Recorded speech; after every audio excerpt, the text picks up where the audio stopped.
Do you remember the video game Oregon Trail? This is like that, but worse. I'm Aiden Mattis, and welcome back to the Lore Lodge.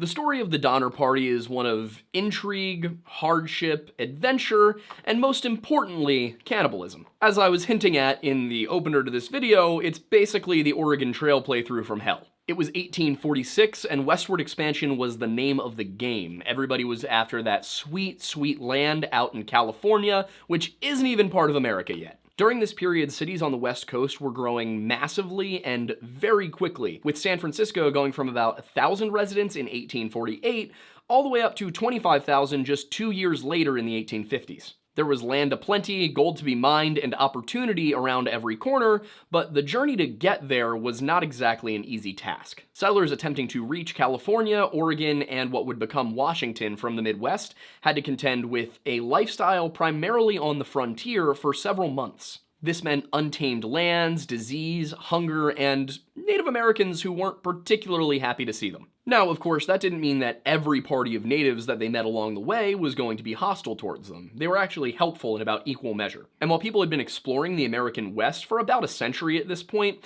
the first people to really go along this route that would become the Oregon Trail, it wasn't exact, but it was close, were Lewis and Clark. And they would be the first documented Americans, the first US officials who would encounter many of these tribes, who might have met Frenchmen, English explorers, or even colonial Americans, but nothing quite like the Lewis and Clark expedition quite yet. And that expedition would form over 24 relationships with Native American tribes across the West. But that was just the ones they actually established relations with. They met plenty more. Relations with the Lakota, one of the first tribes that any settlers setting off across the Oregon Trail half a century later would have encountered, were pretty icy from the start. These were one of the 3 primary Sioux nations of the Great Plains, just like the Dakotas. And unfortunately for the Lakota, the first Europeans that they met seem to have been French. And speaking of being found by the French, if you want to avoid that fate, we have a sponsor for you. Because, the French might be monitoring your internet activity, and you can help prevent that with NordVPN. Now, if you've ever been concerned that the French might be looking for you and that the French might find you, well, we'd like to introduce our partner, NordVPN. With a VPN service, you can place yourself anywhere in the world without leaving your home. Want to watch something on Norwegian Netflix that just isn't available in Kansas? Good news. Tired of playing in COD matches against people who are your skill level? With a VPN, you can be in Malaysia at 2 a.m. You can even get access to and we all know how badly we want to see that, which is why you should go to nordvpn.com/lorelodge. Through our link, you can get NordVPN's 2-year plan with an additional 4 months added on for free. That is a full 28 months that you can spend playing in those same lobbies as all the big COD streamers. To avoid the French, catch out-of-market shows, and play in those COD bot lobbies we all know and love, go to nordvpn.com/lorelodge, and even if you don't love it, there is a 30-day money-back guarantee, but we doubt you'll need it. But you know who else probably wished they were somewhere else at that moment?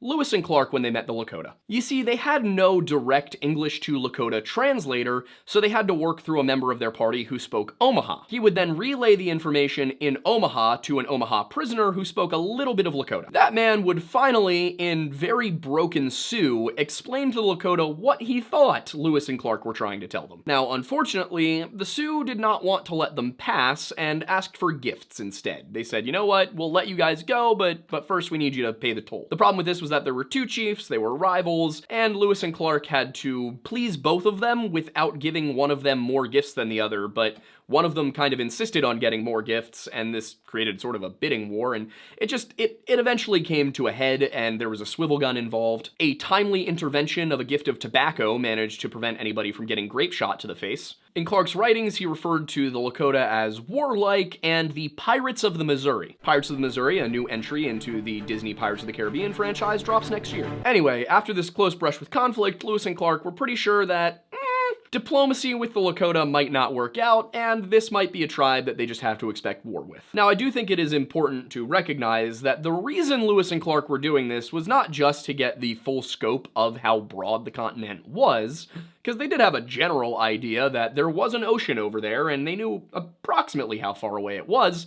They just didn't really know what the interior looked like. So when Thomas Jefferson did that little, purchase and we got Louisiana, he sent out this expedition to do more than just explore. Lewis and Clark were also supposed to encounter, document, and form relationships with the Native Americans who lived in what was now suddenly United States territory. Unlike the French and the English, who were ruling from across an ocean, the frontier was a very real thing to American safety and security. A war with a Native American confederation was never going to threaten the British homeland. However, a war with the Lakota on the country's western border could seriously cause problems, especially in the case of, had they joined with the British in 1812. So they were supposed to go and bring gifts and form relationships, and at the very most important thing Thomas Jefferson asked was, hey guys, don't start any wars, please. And the very first tribe they encountered, they almost started a war with. Why you would send Lewis, who was well known for being a hothead on this expedition, I don't know. But not every encounter was like that. When they ran into the Mandan, they had a much better experience. And part of the reason that things went over so smoothly was that there was already a white man living amongst the Mandan. A Frenchman by the name of Charbonneau had been living amongst the Siouan-speaking Mandan people for a good long while at this point and had even married into the tribe. While these were a Siouan-speaking people like the Lakota, they were not friends with the Lakota, nor were they the same tribe.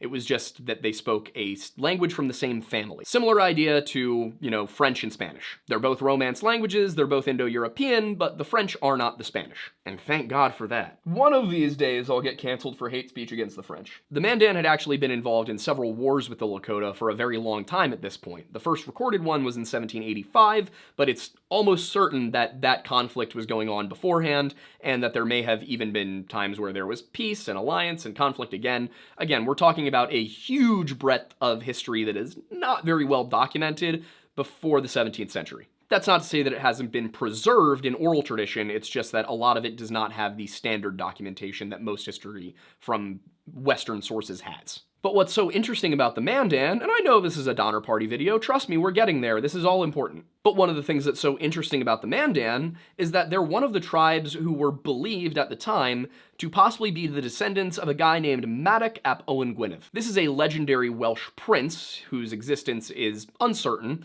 It's referenced in a few documents from the High Middle Ages, but his legend really takes flight in the 1400s as you're starting to see that land grab for North America. But according to the stories, he sailed to America in 1170 AD to escape the infighting that was going on in his family after his father's death. And this may sound a little crazy, but it's not quite as far-fetched as you might think. The British Isles were very well peopled with Norsemen. That includes all over. You had Norsemen in England, Scotland, Wales, and Ireland, although Wales was definitely not the, prime landing spot for Vikings. Nonetheless, there was a very solid chance, and I confirmed this with one of my professors from college, that yes, the Welsh nobility might have been aware of the Icelandic sagas and the stories of Vinland. Now, the whole thing isn't quite as insane or far-fetched as it might sound, because in 1170, a Welsh prince very well could have been aware of Vinland and the Viking voyages to America. There's also a number of Irish stories that involve sailing to lands and islands to the west.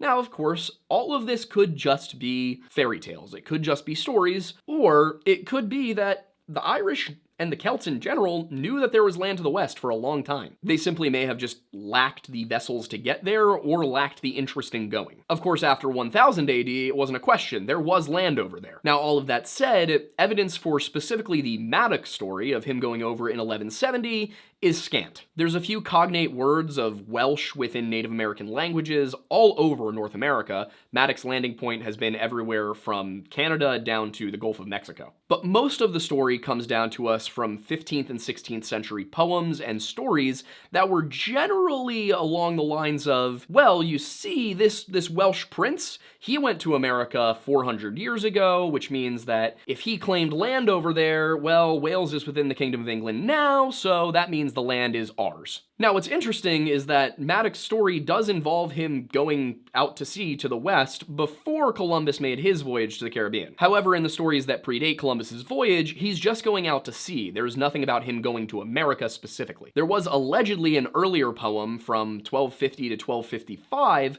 called Madog that was by a man named Willem. Willem was the Flemish poet Willem the Minstrel, and he called himself the maker of Madog. Unfortunately, no known copies of the document have existed in into the modern day, so it's hard to tell if he was referring to himself as the author of a brand new fictional story, or if he was the one recounting the tale of Madoc's daring voyage. An alleged fragment of this original Madoc poem was found in Poitiers, France in the Age of Exploration, which would imply, if it's real and it does mention Madoc going to America, that this was not a fabricated story, as such a thing would actually be harmful to French claims in the New World. But to be very clear, when it comes to this Madoc legend, it's very cool, it would be a really fun story, but there is very little evidence. All of it is basically just folktales alluding to this. So as far as anybody can really confirm, the Mandan officially met Europeans in 1738. As with many of these tribes, they were encountered by a French explorer, but unlike many tribes, they actually did not take a side in the battles, be they warfare or trade,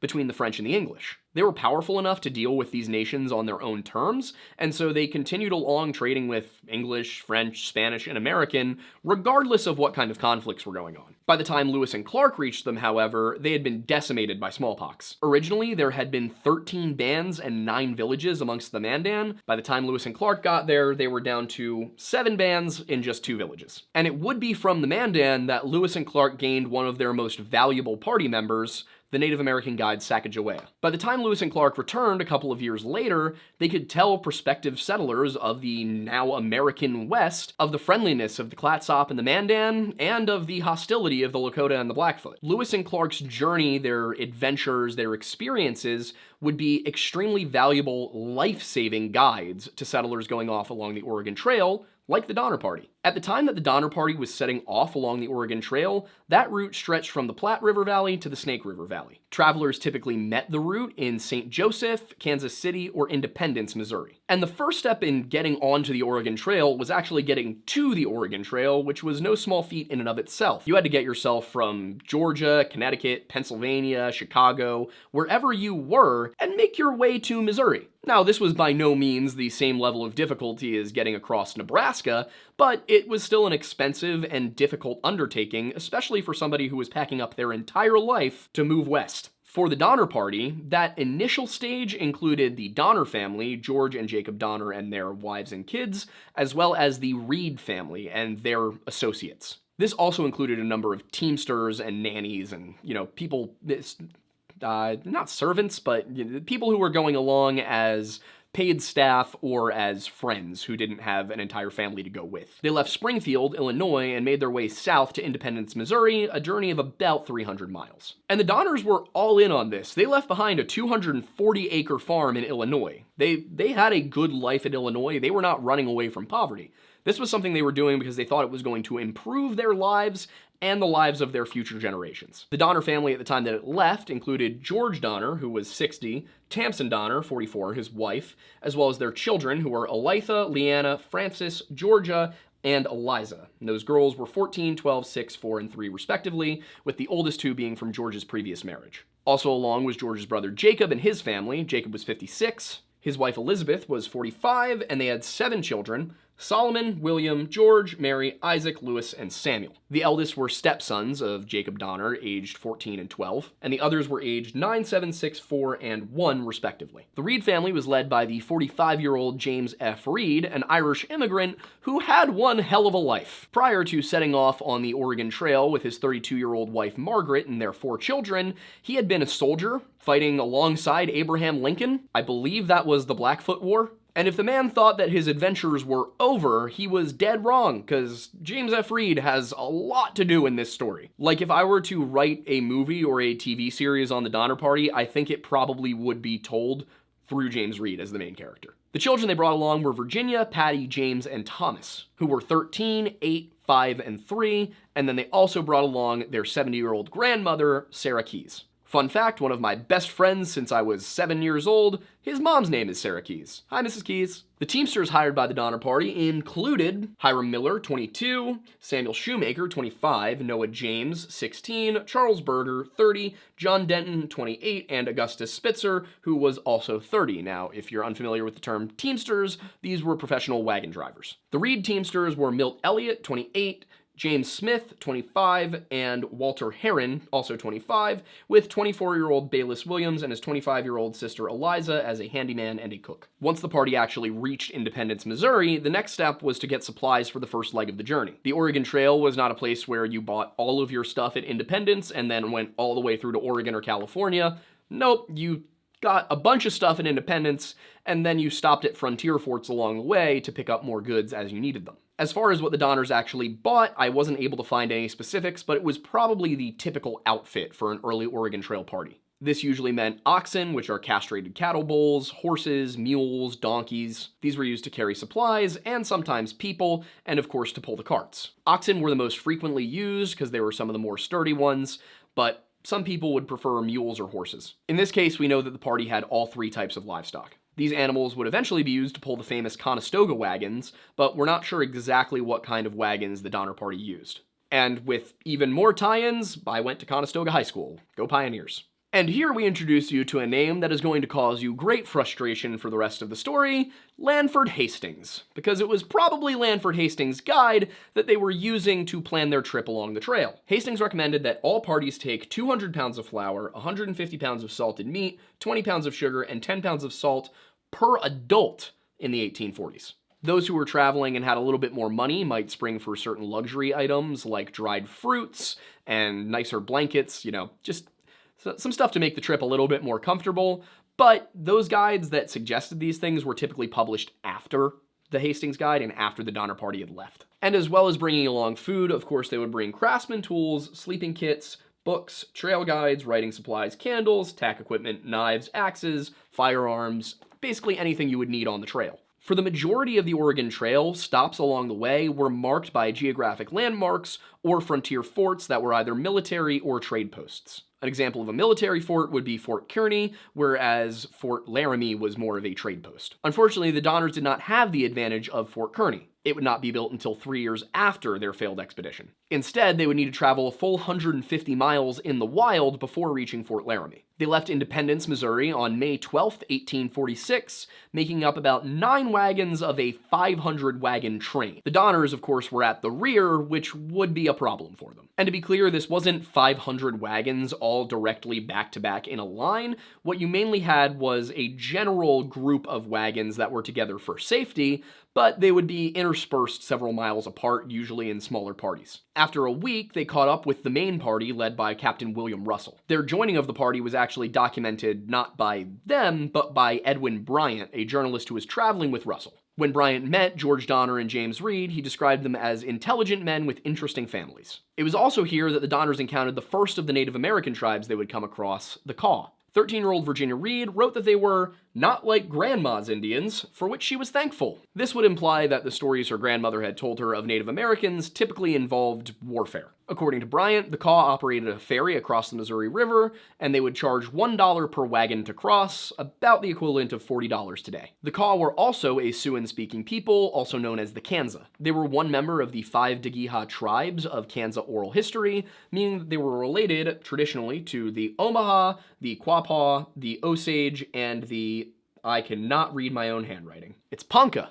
That's what I wrote. They were known to Europeans as early as 1673, appearing on a French map by a man named Père Marquette. The first documented contact was by Etienne de Vignard in 1724. I hate French. There are too many letters that don't make sounds, and I have to guess. However, by the time Lewis and Clark had encountered these guys in 1804, their numbers had been so decimated by war with the Pawnee that they had been relegated to living in a single village along the Kansa River and numbered only about 1,500. For the most part, their journey started off smoothly. James Reed wrote that Colonel Russell was a kind and obliging man, although he had seen him turn away several parties. He also wrote in a letter to his brother-in-law that, unfortunately, Sarah Keyes was not likely to survive the journey, and probably not even the fortnight. No, not that kind. He was correct, as Sarah Keyes passed away on May 29th from tuberculosis. This was very difficult for the Reed family and caused a significant amount of emotional distress, but something that may have been nice for them was that the entire party bothered to attend the funeral. A few days earlier, on the 24th, Edwin Bryant had written that he was beginning to get concerned about their pace, and he was worried that they might not make it over the Sierra Nevadas by winter. Somewhat prophetically, he wrote, "There are many of our present party who have no just conception of the extent and labor of the journey before them." He was more right than he could possibly have imagined.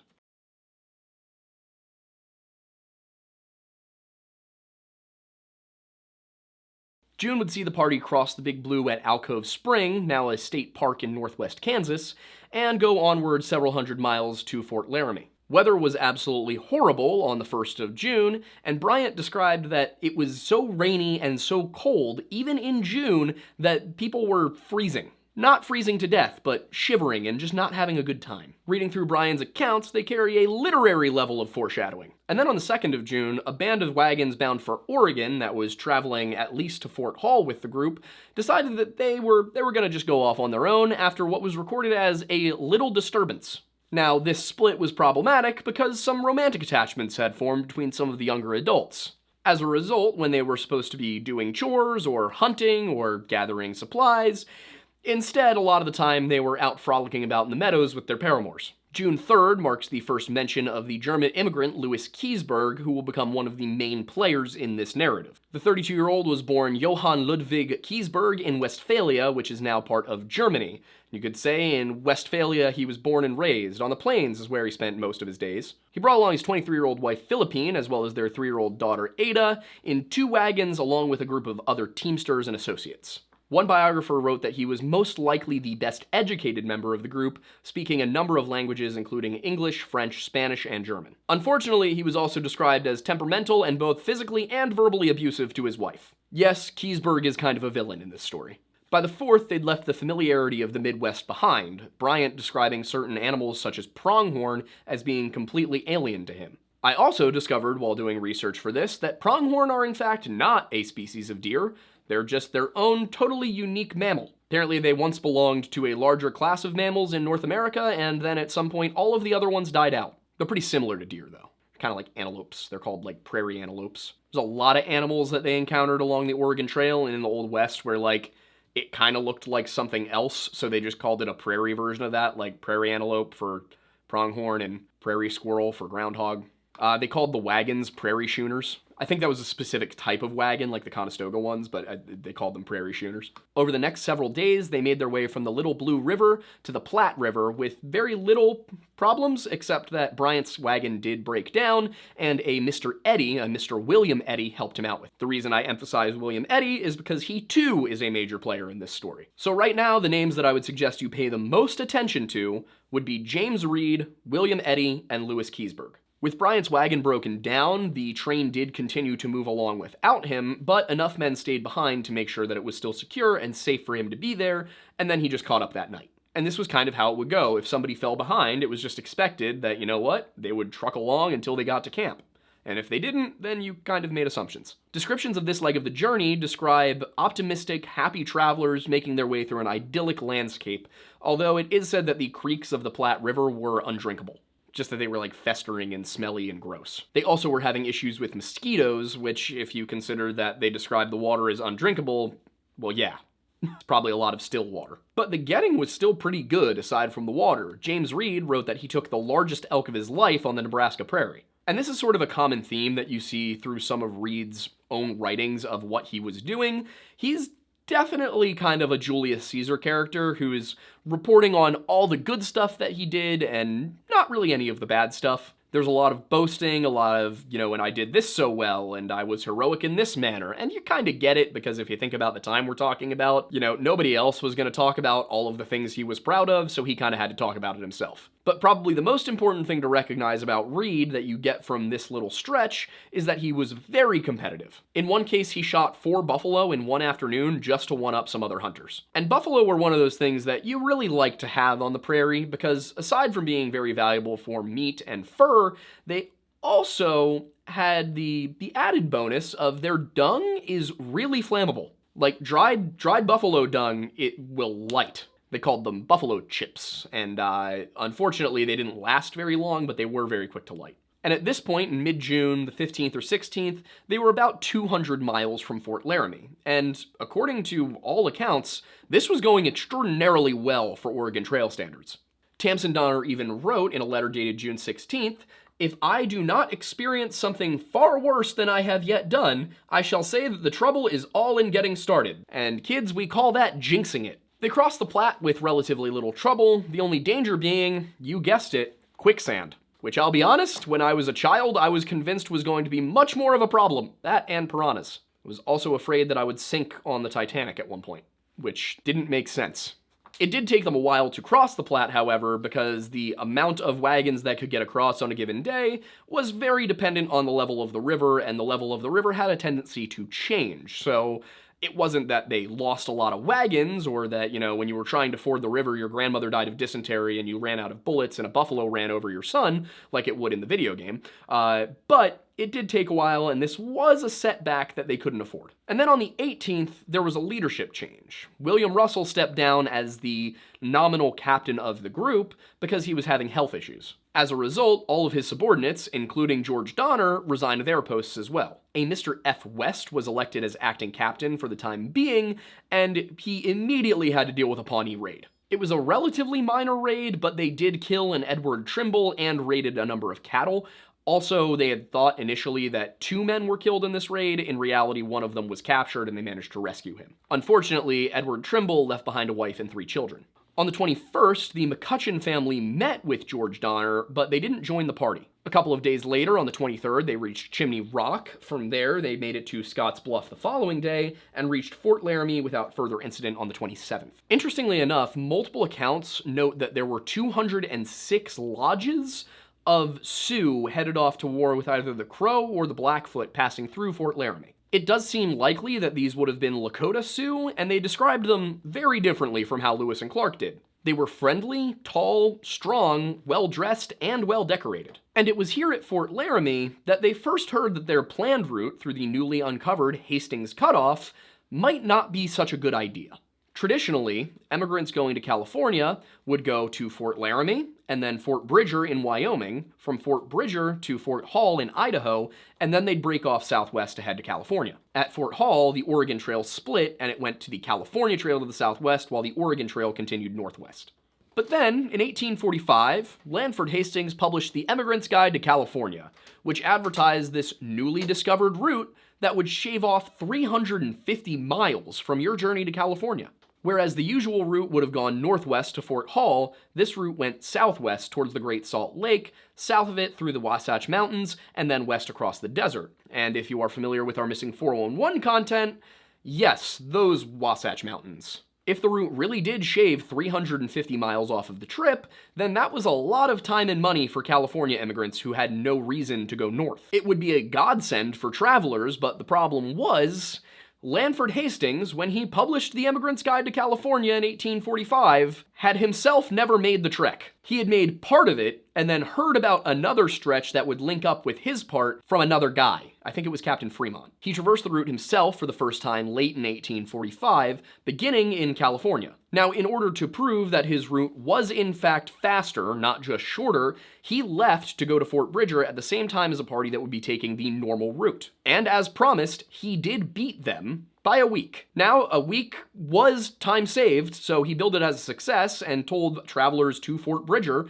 that, hey, I'll guide you through the cutoff myself when I head back in 1846. The prospect of being led through the mountains by the Lanford Hastings was a very enticing prospect for the Donner Party, and one that they planned to go with. But at Fort Laramie, James Reed encountered a former army buddy, James Clyman. Clyman had actually just gotten into Fort Laramie after having accompanied Hastings on that 1845 trip that saved a week. He warned Reed, telling him, "Take the regular wagon track and never leave it. It is barely possible to get through it if you do. It may be impossible if you don't." Reed ignored him and said that there was simply no reason to take such a long route to go all the way to Fort Hall when they didn't have to. Clyman told him about the desert and the mountains and how dangerous it all was, but Reed just could not be swayed. Undeterred, the party left Fort Laramie on the 28th of June, and party member Charles Stanton ended up encountering a party of Native Americans on the 30th. He was lagging behind when he came upon a band of 10 or 12 Lakota who wanted something but didn't speak English, and he just simply was not sure if he was being robbed.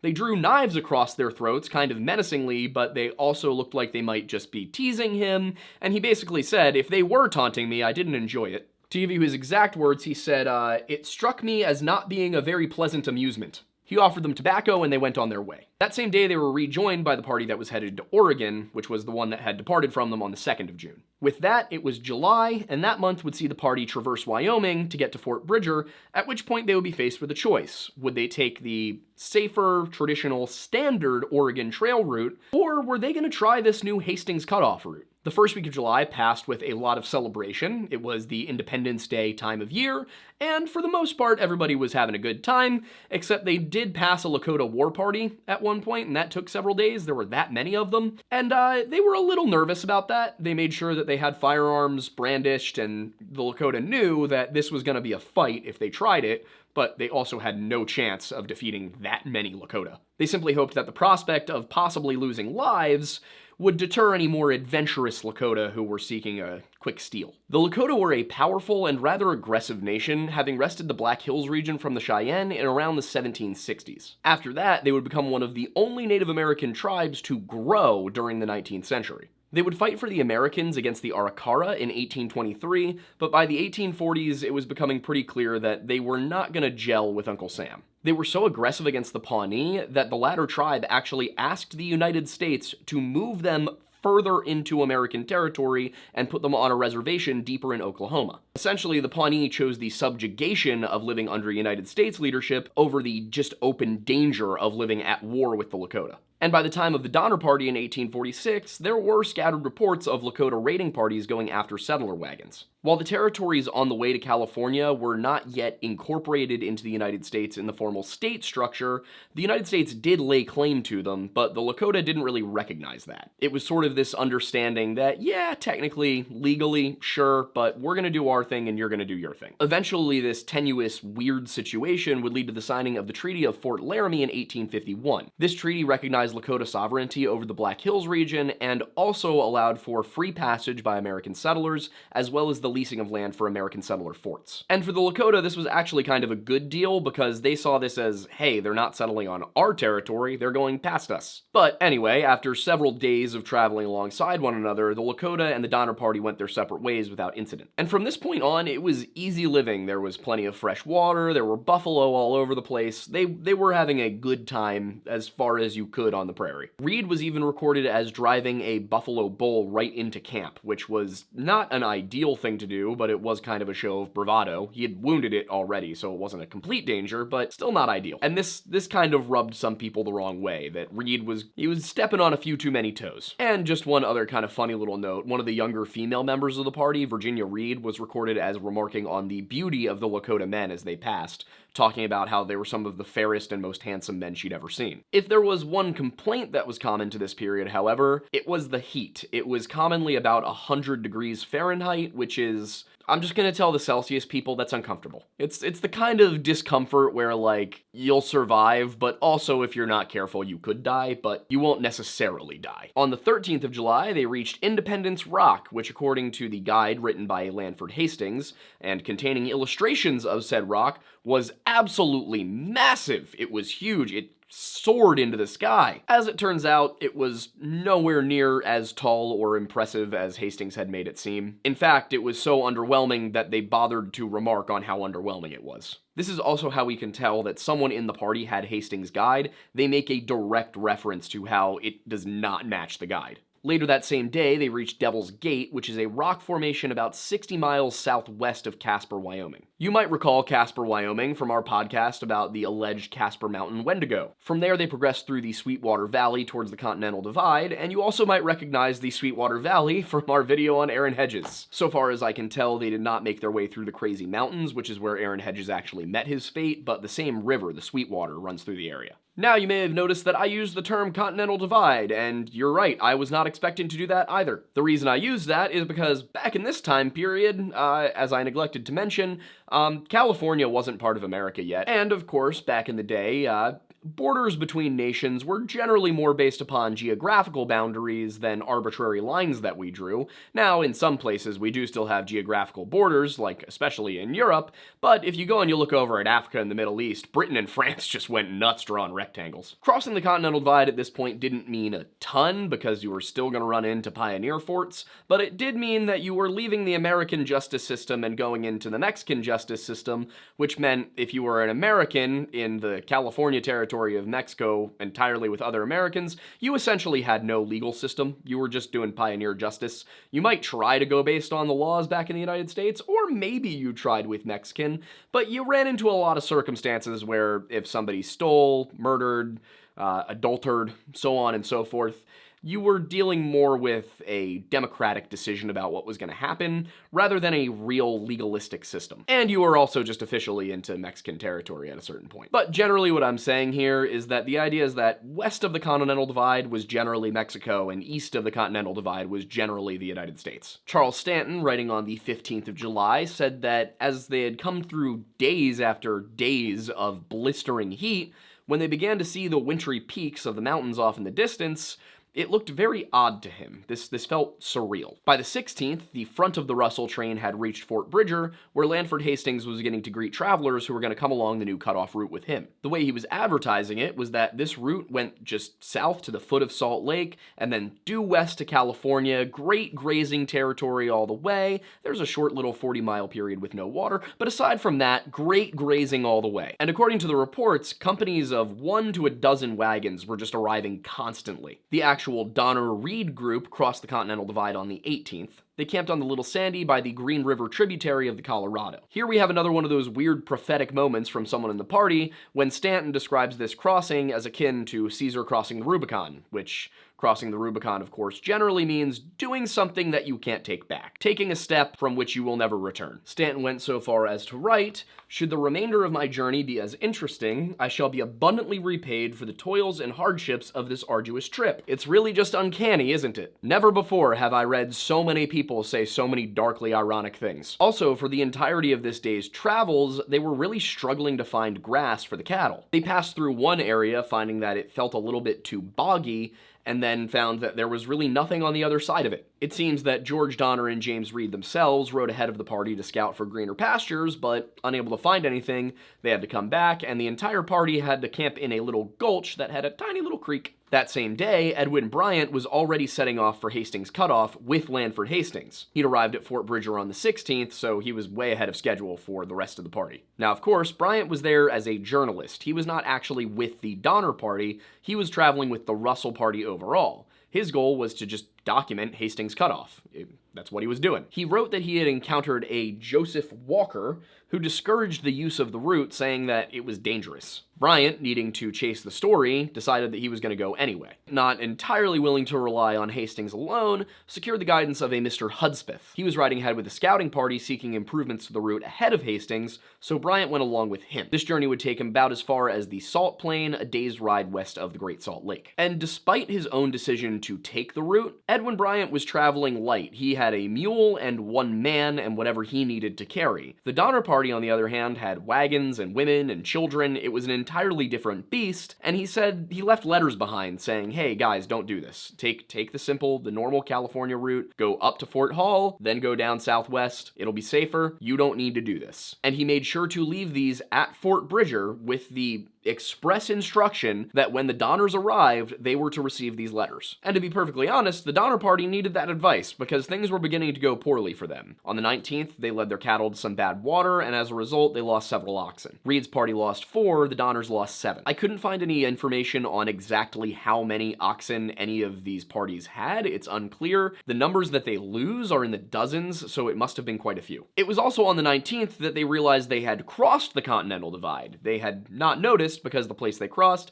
is notoriously soft and kind of rolling hills, rather than the more mountainous peaks they were expecting to see. The location was specifically a spot called South Pass. But you have to remember, the way people navigated on the Oregon Trail was by landmarks. So if you missed a major landmark like the Continental Divide, it was really going to screw up your navigation. You were often going to be going from grassland to grassland, oasis to oasis, known locations and landmarks where you would be able to restock and have some idea of what you were doing. If you got off track and you found that, you thought you had not crossed the Continental Divide, when in fact you had, and there were other landmarks on the other side of the Continental Divide that you should have been looking for, in this circumstance, the result was that they had actually passed the last known spring for a very long time. It turns out that bog was the well-known landmark known as Green Spring. It wasn't a huge deal, they were able to survive, but as they traveled over the course of the next several weeks, they kept losing cattle. Eventually, they arrived at Fort Bridger on the 27th, a full 11 days after Edwin Bryant had,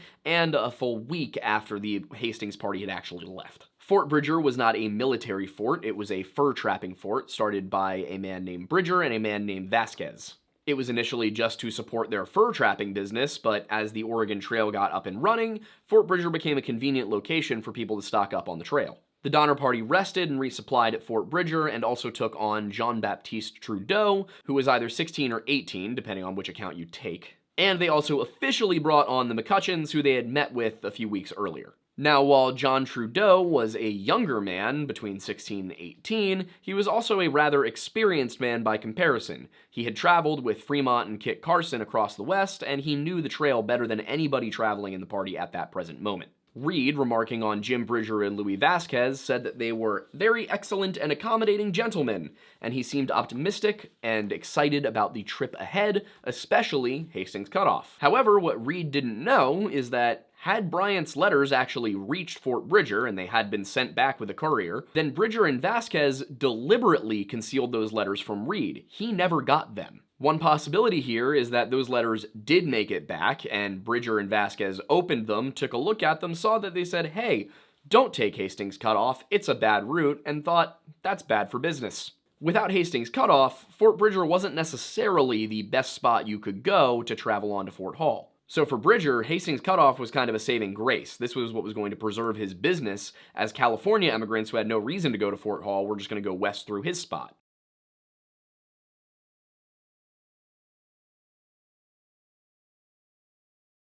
On July 31st, 1846, the Donner Party left Fort Bridger along Hastings Cutoff, headed for Sacramento, California. At the time, the term used for Sacramento was typically Sutter's Fort, because Sacramento was only kinda there. Reed wrote that he was excited about how this journey was going to take them to California in only 250 miles, rather than the typical 650 by the Fort Hall route. Now, of course, when we say California here, what we mean is California as a territory, not the modern US state of California. So this also includes Nevada. And of course, there would only be a 40-mile stretch of Hastings Cutoff without water. According to Bridger, it was a fine, lovely, simple route full of grass and water, only a short stretch where you were going to need to carry water, and it would take you 700 miles to Sutter's Fort, 7 weeks journey, you got this. So essentially they expected to move at a pace of about 15 miles per day. At this point, Lanford Hastings was still ahead of them by several days, leading another party through Hastings Cutoff. This was the Harlan Young Party of 1846. On the 3rd of August, the Donner Party crossed into the Bear River Valley, the one that goes through Utah, Idaho, and Wyoming, not the one that goes through California, but that one also is important here. And as they headed south, in the distance ahead of them, they would have seen the 13,000-foot Uintah Mountains in the distance. These are the very same mountains that have so many superstitions and strange stories about them,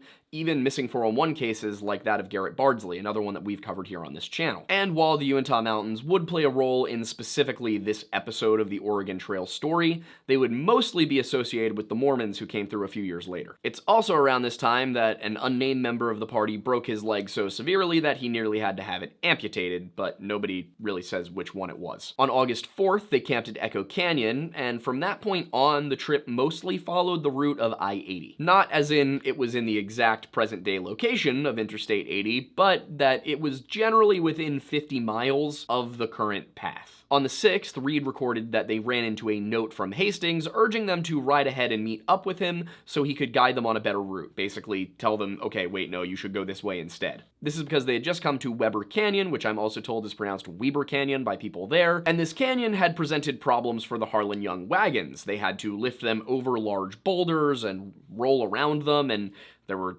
points where wagons broke down. It just was not a good time. If you were going through here on a horse or a mule, it was no problem. But if you were trying to bring these very large wagons through, I mean, these things are the size of cars, if not larger. So if you're trying to drag those guys through a canyon, you're going to have some trouble. And Hastings actually told another party that he had suggested against the canyon at all in the first place. He had said, no, you should go around another way. The Harlan Young group apparently didn't listen and decided to go through the canyon nonetheless. In the end, they selected 3 men to ride ahead and find Hastings, and those were Charles Stanton, James Reed, and William Pike. Some sources claim that it was not William Pike, but rather McCutcheon, whose first name I cannot recall. They caught up to Hastings on the 9th, finding him at a place called Black Rock on the south end of Salt Lake. At this point, he began riding back with them after giving his group directions about how to proceed for the next several miles. Reed accompanied him, with the other 2 staying back to rest their horses. When they reached the present site of Salt Lake City, Hastings realized that he had misjudged how far back the other party was, and told Reed that he had to return to his party in the morning. So he told Reed which way to go, and sent him on his way. Reed took the instructions and headed back towards his own party, attempting to blaze something of a trail as he went,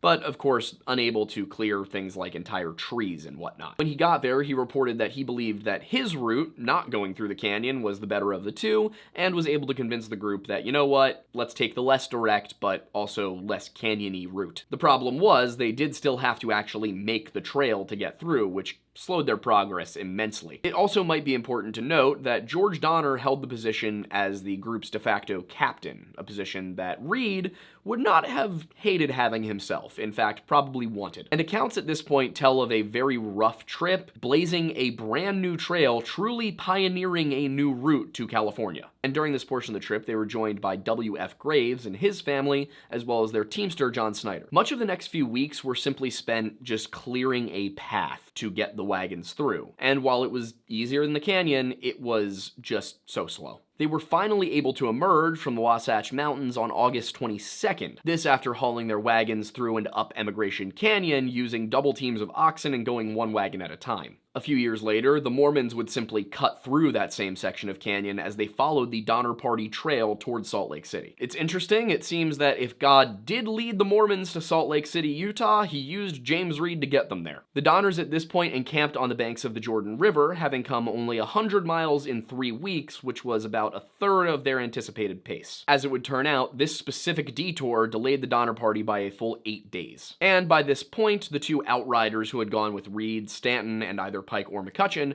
had returned to the rest of the party. On the 25th, they lost a man named Luke Halloran to tuberculosis, which was a bit of a blow to party morale, but aside from that, things were going pretty well as they traversed the south side of the Great Salt Lake. Reed wrote that Luke Halloran revealed, as he died, to Reed and Elliott that he was a master mason, as both Reed and Elliott themselves were, so Luke Halloran was given a Masonic funeral ceremony on the road. To be clear, a Masonic funeral ceremony is not a religious thing, it's more of a fraternal brotherhood thing, so you could have a funeral that is both Christian and Masonic. As for Luke Halloran's possessions, he willed them to the Donner family. Due to the landscape surrounding them, he was buried in nearly pure salt. The main struggle during this time was finding water, because everything they came across was either brackish or still, completely undrinkable. Eventually, they came to a spring on the 28th where they found pits of water at least 70 feet deep that were just filled to the very, very surface with pure fresh spring water. Unfortunately, at this spring, they found a note left behind by Hastings that said, "Hey guys, there's no more water for 2 days." And for some reason, the letter was in tatters, as if somebody had tried to destroy it to prevent other people from reading it. On the 30th, they crossed Skull Valley to Red Lawn Spring in the Cedar Mountains. The 31st then took them through the Cedar Mountains via Hastings Pass and into the Great Salt Lake Desert. As September dawned, the party traversed the Great Salt Lake Desert, and the strange mixture of hot, salty air created these mirages that would generally confuse and awe people. And it was at this point that another one of Hastings' little white lies revealed itself. It was not 40 miles without water. It was 80 miles without water. And this forced them to move even more slowly because as much as they wanted to continue along, they had to send outriders out to look for water so they could go from water source to water source. While a straight line might be the fastest route, it wasn't necessarily a route that they were going to survive. One group, led by Mr. William Eddy, drove their own cattle about 20 miles where they eventually found water because the cattle were able to seek it out themselves. Apparently they can sense that stuff. And then eventually Reed ran into them while he himself was scouting ahead for water. With this knowledge, he rode back to the wagons and told them where they needed to bring the animals so that they could get themselves out of the desert. On the 3rd, they came to the springs at Pilot Peak, which are now called Donner Springs, named after the party. There are actually a number of landmarks, peaks and valleys and ridges and whatnot that are named after the Donner Party that you will hear them from their original names in this video because I'm working based off of diary entries and journals. I will make sure to tell you where the modern location is. And while they were generally arriving in the same locations on the same days at this point, they were straggling. There was at one point a distance of 10 miles between the Donner Party wagon and the Reed Party wagon. The entire group was then held up for a few days because a lot of people had lost cattle going through the desert, but while most of them had managed to wrangle them back in, James Reed was still struggling to get the last of his, and eventually on the 6th he kind of gave up. A couple of natives did eventually come by and tell him that his cattle were still out there roaming around, but simply due to the circumstances, they couldn't wait any longer, and Reed was forced to cache all of his belongings and take his family along in one cart. Once again, the cache was later found by Mormons. The Mormons took what they needed from the cache, and then it was later found again by the army. A couple of myths also sprung up about these caches, one of which was that they were buried underground, and another was that there was some giant prairie schooner that had all sorts of goods and riches on it that was buried out there. It obviously wasn't, but people believed it. And it also seemed that the mirages, which previously were kind of fun and fascinating, were causing problems with the cattle because now they were seeing cattle that weren't there. At this point, they were following in the path of the Bidwell Party, which had traversed the area in 1841 and was the first to do so using wagons. So it was possible. It just wasn't great. On the 12th, they reached another spring and decided that they should probably send ahead some more people, not just 20 miles, 40 miles to see where the next water was, but all the way to Sutter's Fort, which was about 500, 600 miles away. Reed sent them along with a letter that requested provisions be sent to them and guaranteed payment when they arrived in California. While Stanton and McCutcheon rode for California, the rest of the party trudged on, intent on rejoining the California Trail at the end of Hasting's Cutoff. On the 15th, they arrived at Clover Valley, unaware that there was a much easier passage just north of them, and they ended up going south towards the Humboldt River. And while they had no faith in Lanford Hastings, he was also the only person who knew anything about how to go around here. That northern passage would not be found for a few more years, and Hastings had said that the route goes south, so they were forced to go south. That said, if any of them had come across Hastings, there's a good chance that at this point they would have strangled the guy. But his party hadn't been seen yet, which meant that they had survived the passage at least this far, and therefore they still had a chance. On the 16th, they started across the East Humboldt Range and then down through Ruby Valley. That trek took 3 days and covered 50 miles, and then it shot west across Overland Pass before heading north. Going up Huntington Creek took them to the South Fork Humboldt River Canyon, and then from there they rejoined the California Trail below Elko, Nevada on the 26th of August.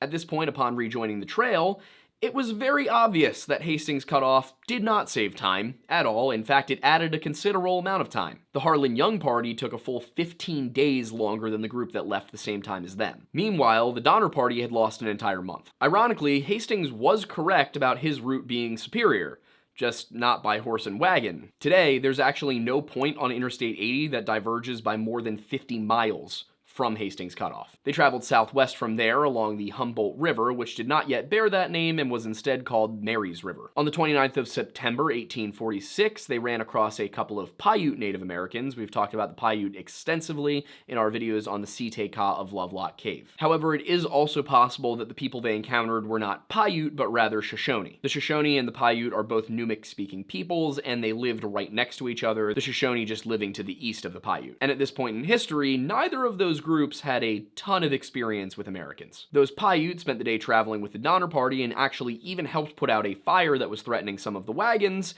but later that night they absconded with 2 of the Graves' oxen. Nonetheless, the party continued along, stopping outside of present-day Dunphy, Nevada on September 30th. October saw the group cross Nevada, loosely following the current route of Interstate 80 as they followed the Humboldt River. The troubles with the local natives continued, with a horse stolen again on the 1st, but the intra-party problems were much more severe than anything going on from outside of the group. Everyone was frustrated with how the trip was going, and tensions eventually boiled over on the 5th of October. While they were ascending a bluff, one of the wagons, driven by Milt Elliott, got entangled with the wagon driven by John Snyder. And I will say, at this point in my notes, John Snyder becomes James Snyder, and I'm not entirely sure which one is correct, but I'm pretty sure there was only one Snyder on the trip. So it was a Snyder, all right. Elliott, of course, was in the employ of the Donner Party, whereas Snyder was in the employ of the Graves Party. The two exchanged words over this, and eventually, accounts differ on how this started, but a fight started. The exact details, who started it, even who particularly was involved, differ from source to source, but the following is what's agreed upon. First, Reed and Snyder came to blows. Then Snyder hit Reed in the head. And this wasn't a punch, he hit him in the head with a whip handle. And then, either as a result of Snyder continuing to hit Reed, or Snyder hitting Reed's wife, James Reed ended up fatally stabbing Snyder in the chest. The important thing here is, based on the loyalty of the witness, either Snyder or Reed was the instigator of the violence. As I mentioned before, there was no US law here. Nevada was in Mexican territory, so they decided to meter out justice democratically. Keseberg argued that Reed should simply be hanged for murder, while others argued that it was either self-defense or mutual combat. In the end, it was decided that Reed would be exiled, and some accounts say he was exiled, some say he voluntarily left to go ahead and get help. In either case, the Donner Party promised that they would take care of Reed's family until they got to California. The account recorded by Virginia Reed regarding this incident says that James Reed was sent off with only his horse and nothing else, no food, no weapons, any of that. But it seems very unlikely that that is true, because that would have been more cruel than just hanging him. That would have been sentencing him to death in the wild. Also, Reed was a valuable asset who could come back with help, and it seems like this was kind of the agreement was, well, we're not gonna kill you, but you can't be here, so you could probably redeem yourself if you brought back some provisions.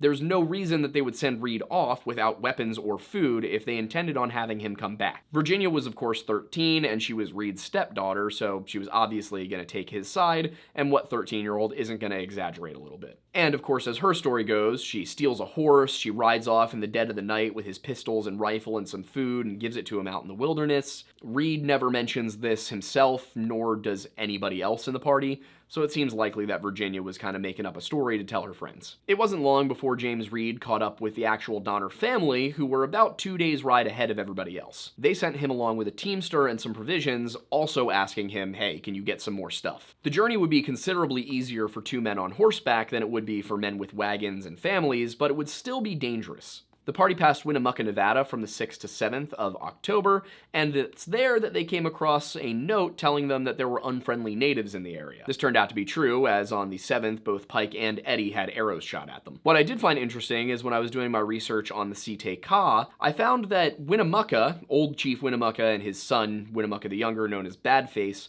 that they actually tried to be more friendly with the whites. But of course, these were the Pyramid Lake Paiute, the Quiwi-Takata. They weren't necessarily all the Paiute, and though Winnemucca the Younger was considered chieftain of all the Paiute according to his daughter, it's not clear exactly what his position was and how much influence he could exert, especially over individual little bands of natives. He might have been able to prevent large-scale war from breaking out, but stopping small raiding parties probably wasn't within his power. In any case, this was a problem because the reason that Eddie and Pike were out there was they were hunting because they needed food. When the group made camp that evening, they discovered that one of the party members was actually missing, an older Belgian gentleman by the name of Hardcoop. Because he was so old, he had been riding in the back of Keseberg's wagon. As it turned out, when people inquired about where he was, Keseberg admitted that he had kicked him out of the wagon and just left him on the side of the road. They eventually did track back to Hardcoop, and according to him, Keseberg left him to die. At the same time, though it's not explicitly written, it's clear that animals were dying off far too quickly. Both the Reeds and the Eddies were forced to cache a whole bunch of their equipment and proceed along with the bare essentials. The Reeds actually had to cache their entire wagon and started riding with the other families. And to be clear, it was more the goods that were riding, it was not so much the people. For the most part, they walked and rode. Horses. The Reeds, at this point, were primarily taken in by the Graves, whose teamster, James Reed, had been the one to kill. Keseberg ejected Hardcoop from the wagon again on the 8th, but this time, due to the sandy terrain and the fact that nobody could actually have any more weight on their wagon than was already being carried, Hardcoop had to be left behind, and they hoped that he would show up that night, but unfortunately, he never did. It seems that the trek was more than the near 70-year-old Belgian could handle. Everyone implored Keseberg to go back for the German that he had promised to take care of, but he refused to do so, and the only other person capable of doing so would have been Patrick Breen, who pointed out that he had no responsibility for the man and would be risking his own life, and he had a family to care for, so it was simply impossible. So to this point, the party had experienced 4 deaths. 2 from TB, 1 from violence, and 1 just from exhaustion. On the 11th, they reached the desecrated gravesite of another pioneer by the name of Sal, who had died at the hands of the Paiute. There they cached a wagon and camped, but all of the grave's horses were stolen overnight. And then that same morning, on the 12th, the Donners also lost 18 head of cattle, Graves had a cow stolen, and one of the Breen's horses became mired and died as a result. Meanwhile, Reed was crossing the desert, but it was not looking good for the party that was following along behind him. And on the 13th, they were camped at Lovelock. And one does have to wonder if they knew of any of those stories about Lovelock Cave. Would they have known about the legendary cannibals of the Humboldt Lake area?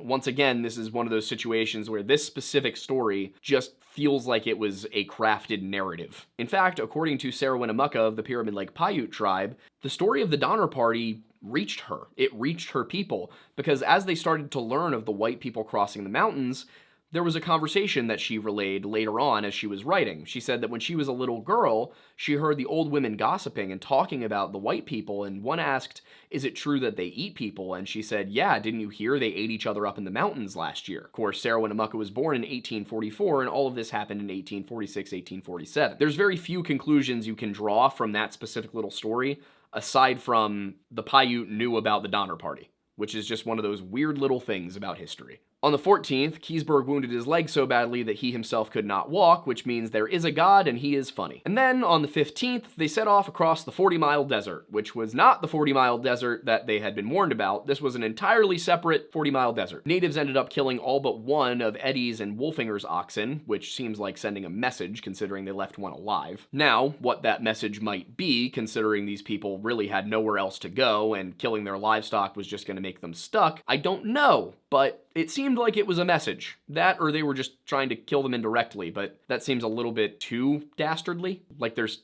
something pretty messed up about killing a group of people in the desert's livestock so that they have to starve to death in the sand. That's really messed up. I don't think that that's what was going on, but like if it was, bro.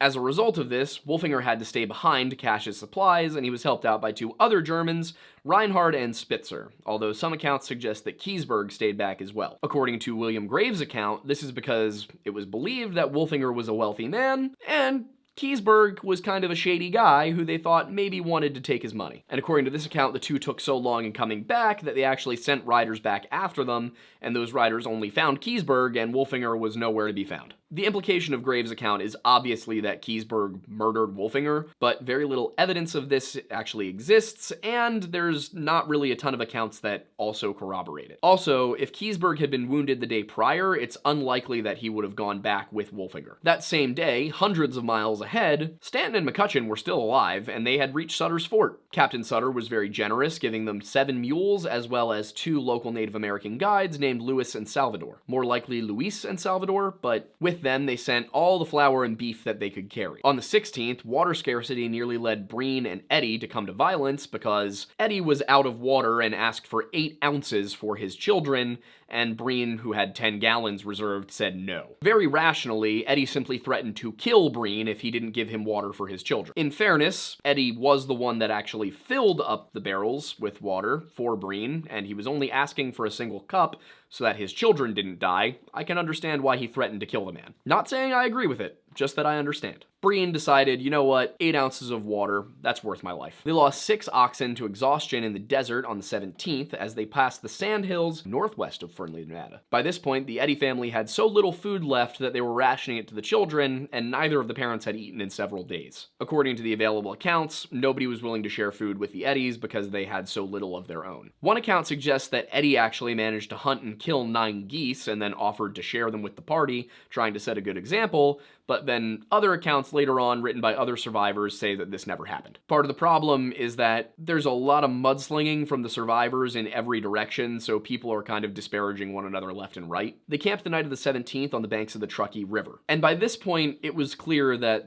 the party cohesion was not there anymore. They were really struggling, and they just needed to get this over with. On the morning of October 18th, they still had 50 miles to go before they would reach what is now the California-Nevada border. And then from there, they would still have to go on across the Sierra Nevadas. It was also that day that Reinhardt and Spitzer returned, claiming to have been set upon by natives as they were trying to cache Wolfinger's supplies. They said that they had killed Wolfinger, taken his supplies, burned his wagons, and then left, and that the two of them had survived by hiding in the bushes. The week of the 19th, they passed present Wadsworth, Nevada, through Reno and into Truckee Meadows, where they encamped for several days as they recouped after the desert. It was also on the 19th that Stanton reached Johnson's Ranch, which was the first American settlement in California that immigrants would reach. Today, that is in present Wheatland, California. He was at this point heading back with Luis and Salvatore over the mountains to get back to the group. Meanwhile, Reed and Herron were starving on their way through Emigrant Pass and debating whether or not they should eat their horse. All they'd eaten since the 14th were wild onions, and on the 22nd, they had a feast of 5 beans. Pardon me, it was the 21st that they feasted on beans. While most of the party was encamped at Truckee Meadows, Reed and Herron ended up running into Stanton, Luis, and Salvatore. The latter group was actually camping with another group of emigrants in the Bear River Valley.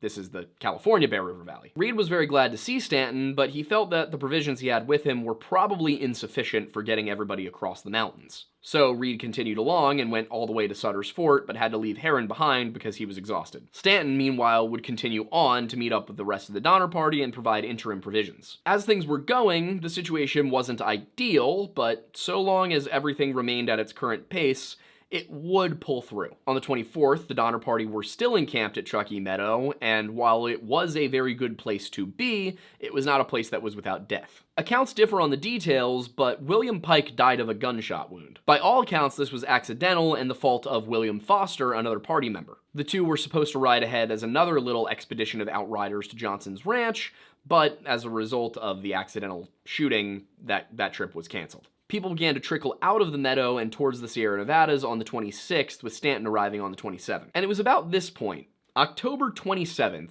still on the eastern side of the mountains, that everybody began to realize the position they were in. If winter came early, they were in big trouble. Now broken into several smaller groups, the party progressed westward once more. This was a race against time to make sure that they got through that pass before snow blocked it for the winter. And this was not the California of today, where little towns and villages dot the landscape and you're never too far from civilization. This was straight wilderness from the point they were at until you got to Johnson's Ranch. Meanwhile, Reed reached Sutter's Fort and explained the dire situation that his entire company was in, and what he asked for was all the supplies that he could carry over the mountains, and Sutter was willing to give it to him. Also, while at Sutter's Fort, he encountered Edwin Bryant and some of the other members of the original party. Edwin Bryant also recorded Reed's visit and added the detail that Sutter sent along another 2 Native American guides, though names are not given for them. But it seems that Sutter essentially gave Reed the same deal that he had given Stanton. Back on the trail, the leading wagon group reached the Little Truckee River on the 29th. So far as I can tell, it looks like it was the Breen wagon that was in the front of the group, and the Donners had somehow dropped back to the rear.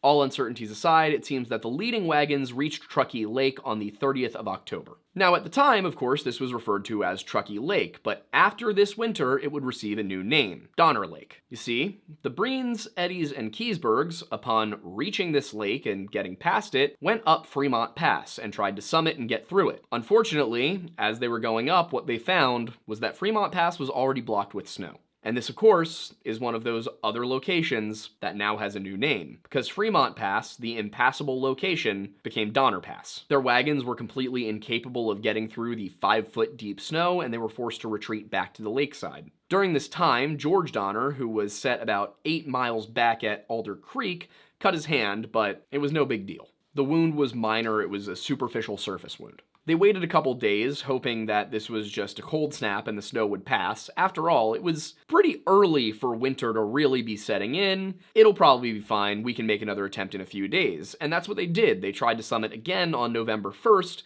but ran into the same problem. The pass was completely blocked by snow and did not seem to be getting any less blocked by snow, and that is when reality began to set in. There was a very, very solid chance that everyone at that lake was going to have to stay there for the winter. Or at the very least, they were not getting out of there under their own power, and at this point, it was time to try and survive until help arrived. But that didn't mean that everyone had given up hope of getting over the pass. They knew the wagons weren't getting out of there, but it was still possible that they themselves could make make it out. But until they could make that attempt, they still needed to survive, so the very first thing they did was get ready to winter. I don't mean to give the impression that everybody had completely given up at this point. There was still a chance that they could get themselves over, if not the wagons. Just leave those behind and come back for them later. But no matter what they were going to do, they were still going to have tents and places to sleep for the night, so they got about setting up camp and, building shelters and tents and whatnot. To the west, Reed, who had been joined by McCutcheon at Sutter's Fort, had set off for Bear Valley with his supplies, but when he arrived, what he found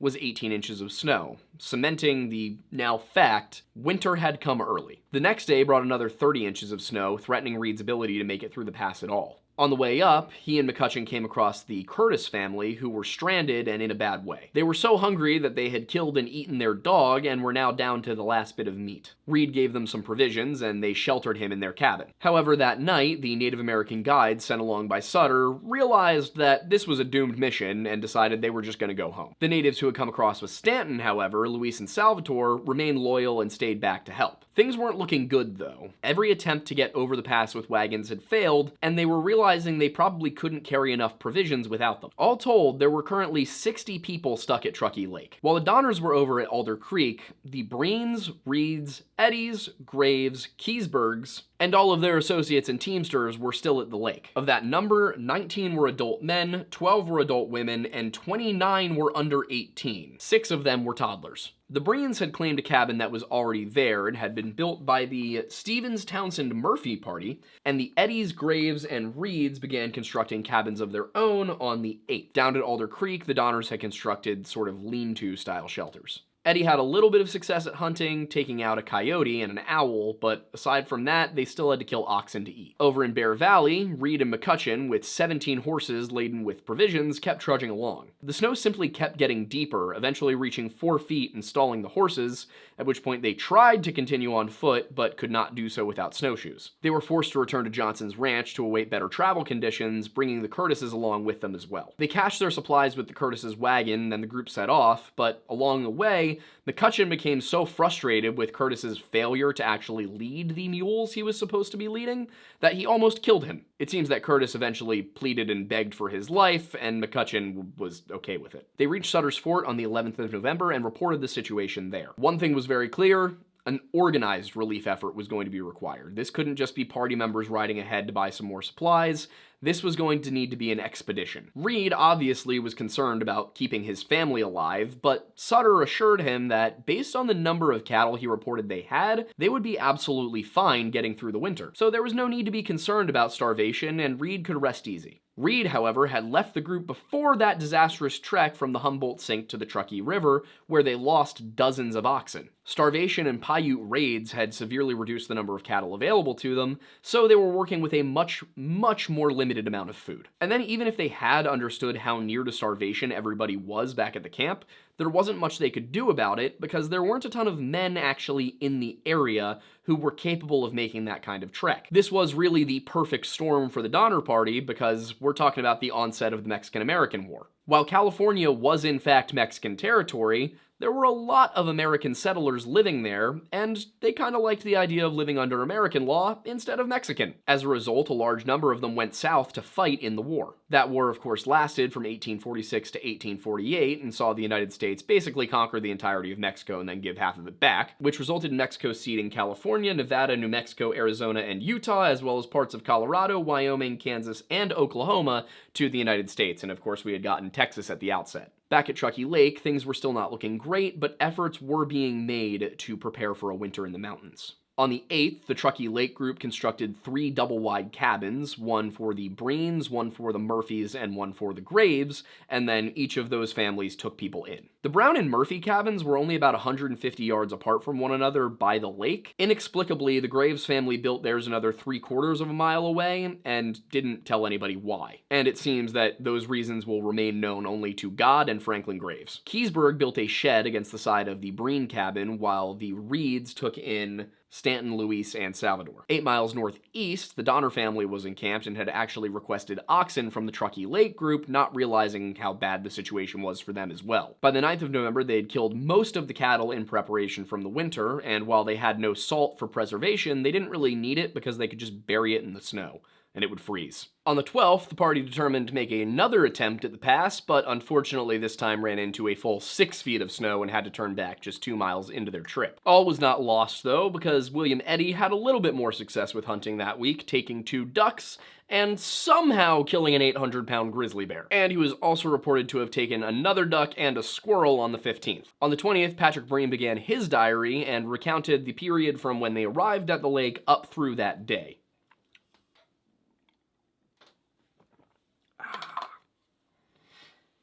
On the 21st, they decided to try a different strategy with the pass, which was to bring no wagons and no animals and simply attempt to go on foot. They did manage to walk atop the crust of the snow, and whether or not they used snowshoes is a matter of debate. It's not ever said that they did, but also people are unsure if it's possible in snow that deep to walk that far. When they got onto the other side, they measured the snow at 25 feet deep. And that attempt was a total of 6 women and 16 men. Over on the other side of the pass, Breen wrote that that night there was a very hard freeze and they had not heard from any of that group. He refers to them as those on the mountain. As it turned out, they were uncomfortable but very much alive and sort of at an impasse. The natives, Luis and Salvador, refused to leave without the mules that they had brought from Sutter's Fort. Stanton, additionally, was concerned that he would be held liable for those mules and forced to pay for them with money he didn't have. So those 3 of them refused to leave the lake without the mules. Without the guidance of Luis and Salvador, they stood no chance of making it out of the mountains, so they had to go back down to Truckee Lake on the 23rd. Reed, meanwhile, was off having his own adventure, having gone south with Captain Fremont to fight against the Mexicans. I know that might sound a little odd, somebody just casually joining up with the army, but you've got to remember this was the 1800s, and army recruitment was a little bit less standardized than it is now. There were a lot of ad hoc volunteer regiments floating around, and while I'm not sure exactly what Reed was up to down there or what his reason for fighting was, it could be that he felt he had no way of helping, but maybe if he could get in good with somebody well-known, somebody influential like Captain Fremont, well, maybe then he could enlist his aid and bring more help up to the Donner Party. It could also simply be that he knew there was nothing he could do to help his family, and he had to do something to pass the time, so going to fight in the war was a way to keep himself occupied. He was a soldier before, so it wasn't like he had no experience with this. The group stuck at the lake planned another attempt for the 26th, but that one failed because they simply had bad weather. It started to rain, then sleet, and then snow, and while it wouldn't stick for several days, it was still making it impassable. Then on the 28th, 8 to 10 inches accumulated, and then on the 29th, 30 inches. By the 40th, it was up to 48 to 60 inches. That's 4 to 5 feet, or about 1.5 meters. Breen wrote in his journal that no living thing without wings can get about. What that means is that the snow was so soft and so deep that they couldn't walk on top of it.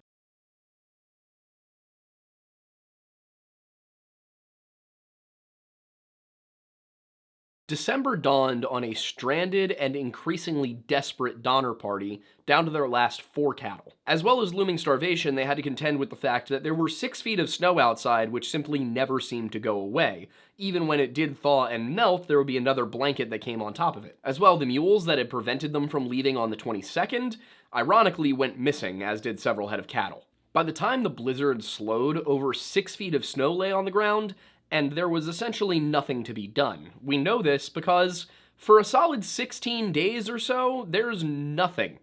No real recorded anything. All we really have is that Stanton corresponded with the Donner camp at Alder Creek on the 9th, Franklin Graves, who was from Vermont, built 15 pairs of snowshoes on the 14th, and Bayless Williams died on the 15th, and he had already been frail. And at some point over the course of December 1st through 17th, Milt Elliott and Noah James had been dispatched to check in on the Donner family, but they had not come back yet. On December 16th, 15 members of the Donner Party strapped on snowshoes and some packs and got ready to head off across the pass. Their hope was to reach Johnson's Ranch, from where they could enlist help from either Johnson's Ranch itself or further on Sutter's Fort. That party included Franklin and Mary Graves, Patrick Dolan, Charles Stanton, Lemuel Murphy, Jay and Sarah Fosdick, William and Sarah Foster, they were members of the Murphy Party, William Eddy, Harriet Pike, Amanda McCutcheon, Luis and Salvatore, and a 23-year-old Mexican rancher named Antonio. Others may have started on this journey and then turned back. Accounts kind of differ here. These people were chosen because they were the strongest remaining amongst the group. A lot of the others had started to see starvation take hold, and you had certain situations like Lavinia Murphy, who was going blind. And then Mrs. Eddy was clearly emaciated and starving. And it also seems that members were kind of gradually either going missing and returning or going missing permanently, such as Charles Berger. The first stretch of the journey was 4 miles across Truckee Lake, not crossing it, but walking up to the north side and then walking along its north coast until they got to the other side. There they camped about 4 miles from the foot of the mountain. Each party member carried only 8 pounds of beef, which had to last them the full 150 miles to Johnson's ranch. On the 17th, they trickled through Fremont Pass, encamping without tents on the western side after going about 3 or 4 miles. Now, one thing that we haven't really addressed is what were they wearing at this point, because of course they brought clothes with them, but as you can imagine, certain things had been lost or left behind. They were primarily wearing flannel, and there was nothing super clear about what kind of pants, but flannel was mentioned, as were oxhide shoes. Not a great situation if you didn't have boots, but it was better than being barefoot. However, despite all of the hardships they were facing, survivors wrote about the beauty of the scenery around them. One party member remarking that they were as near to heaven as we could get, which is also a quote that came up in our Roanoke video, because there was one guy who was sitting on his ship reading a book in a storm and shouted something about being as near to heaven as by land as if by sea, or something like that, like some weird quote, and then the ship went down and he died. It was the HMS Squirrel. The 18th saw the party cross Summit Valley, a distance of about 6 miles, in blinding snow and freezing wind. Once you get down from the summit, you reach the headwaters of the South Yuba River, which is what they were using to navigate at this point. At some point during the day, Stanton became snowblind, which is when UV radiation reflecting off of the snow kind of sunburns your retinas. I know that that is not the most medically sound way of describing it, but that was the easiest way to do it. Anyway, he fell behind by about an hour, but still straggled into camp later that night. And at this point, they camped outside of present-day Soda Springs, California. The next day was more of the same, the party making 5 or 6 miles before camping at present-day Hampshire Rocks Campground. Once again, Stanton fell behind by about an hour, but made it back to camp. On the 20th, they departed from the Yuba River at Cisco Butte, proceeding 4 miles to 6 Mile Valley for a total of 8 miles traveled. And this brought them to a grand total of 28 of the 150 miles they had to go. That morning as well, Stanton had stayed behind smoking his pipe, saying that he would catch up. By nightfall, he had yet to appear, and people were beginning to become worried. Back at Truckee Lake, Elliott, James, and Berger were all still missing, but not presumed dead by everybody yet. On the 21st, Milt Elliott did return to Truckee Lake and reported that Jacob Donner, Sam Shoemaker, Joseph Reinhardt, and James Smith had all passed away. Meanwhile, the mountaineering crew were getting ready to cross 6 Mile Valley without Stanton. When they had woken up that morning, he still hadn't made it to camp. And then, upon reaching the end of 6 Mile Valley along the North Fork American River, they made a very critical error. They were supposed to continue west along Emigrant Gap, which is a ridge that separates the American and Bear Rivers. Instead, they veered south, continuing to follow the North Fork American River. This led them back into the mountains, where had they taken Emigrant Gap, it would have been a 700-foot descent into Bear Valley, where they would have been basically clear of the snow. Instead, they found themselves in Onion Valley, where they spent the 22nd waiting to see if Stanton would ever show up. All the while, a blizzard dumped snow on top of them, and they had nothing to eat. Stanton never did show up, and they had to move on the next day, presuming that he had passed away in the snow. And back at the lake, Breen's diary starts to turn towards appeals to the Almighty, as well as just also tracking daily weather. On the 23rd, the group traveled 8 miles, then ascending a hill that was likely either Texas Hill or Scotts Peak, before coming to rest in Burnett or Wilmot Canyon. Here they came to the conclusion, based off the fact that nothing around them looked the way it was supposed to according to Stanton, and the just sheer confusion of the 2 Native American guides with them, that they were lost. They had lost the trail, and they did not know where they were going. And it's here, in this canyon, wildly off course, that we get the first mentions of the act that is going to make the Donner Party infamous: cannibalism.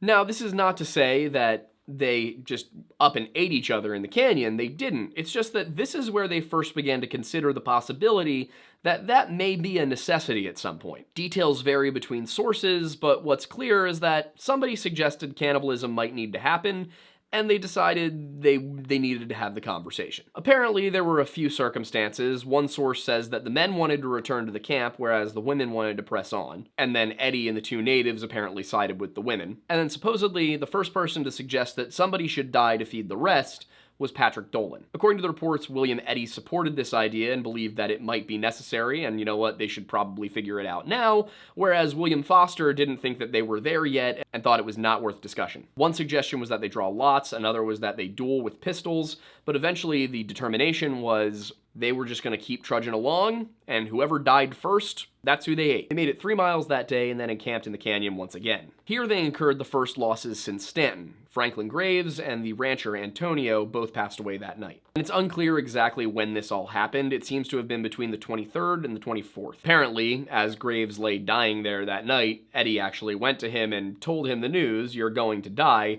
and Graves' response was along the lines of, "I don't care," which, like,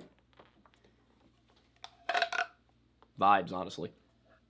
Just before dying, however, Graves implored his daughter to take whatever measures she needed to survive, the veiled meaning of which was quite clear. On Christmas, they remained in camp, with Patrick Dolan succumbing to the cold after several hours of delirium around 4 p.m. Back at the lake, the women worked to make everything as Christmassy as possible, given the circumstances, scrounging together as much good food as they could find to put together for the kids.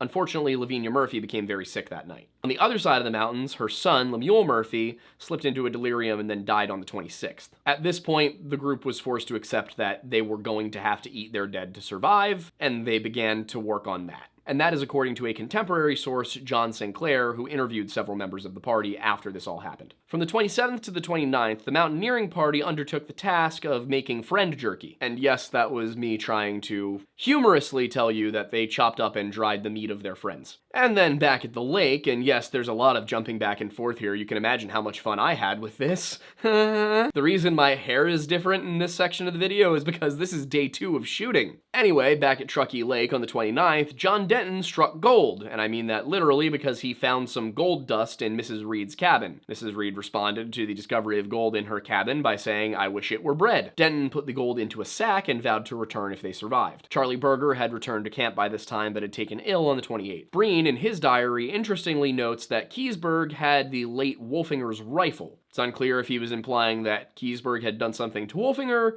or if he just was expressing that he was a little bit concerned that Keseberg specifically had a rifle. Based on a lot of what's said about Keseberg, it seems like it was probably the latter. Charlie Berger died on the 30th, and Keseberg very swiftly claimed all of his possessions. This, of course, did not help the suspicions that he had killed Wolfinger. Also on the 30th, the mountaineering party, which would become known as the Forlorn Hope, set off again. They traveled about 4 or 5 miles heading uphill up Sawtooth Ridge. And I'll admit, when I was looking at this section, I'm not sure that I agree that they went up Sawtooth Ridge, but I don't know the geography well enough to say otherwise. It's just something about it struck me as wrong. But that currently seems to be one of the agreed upon paths. It may just be that if I knew the geography better, this would make more sense. But hey, if you are somebody who does know the geography and this still doesn't make sense to you, please let me know. Somewhat admirably, under the circumstances, as a group, they had managed to avoid anybody having to eat their own relatives to this point. And up till the 30th, Eddie, Luis, and Salvador had all avoided eating human meat entirely, with Eddie finally breaking on the 30th out of sheer starvation. The natives did not break at the same time as Eddie, however. You've got to consider that a lot of Native American cultures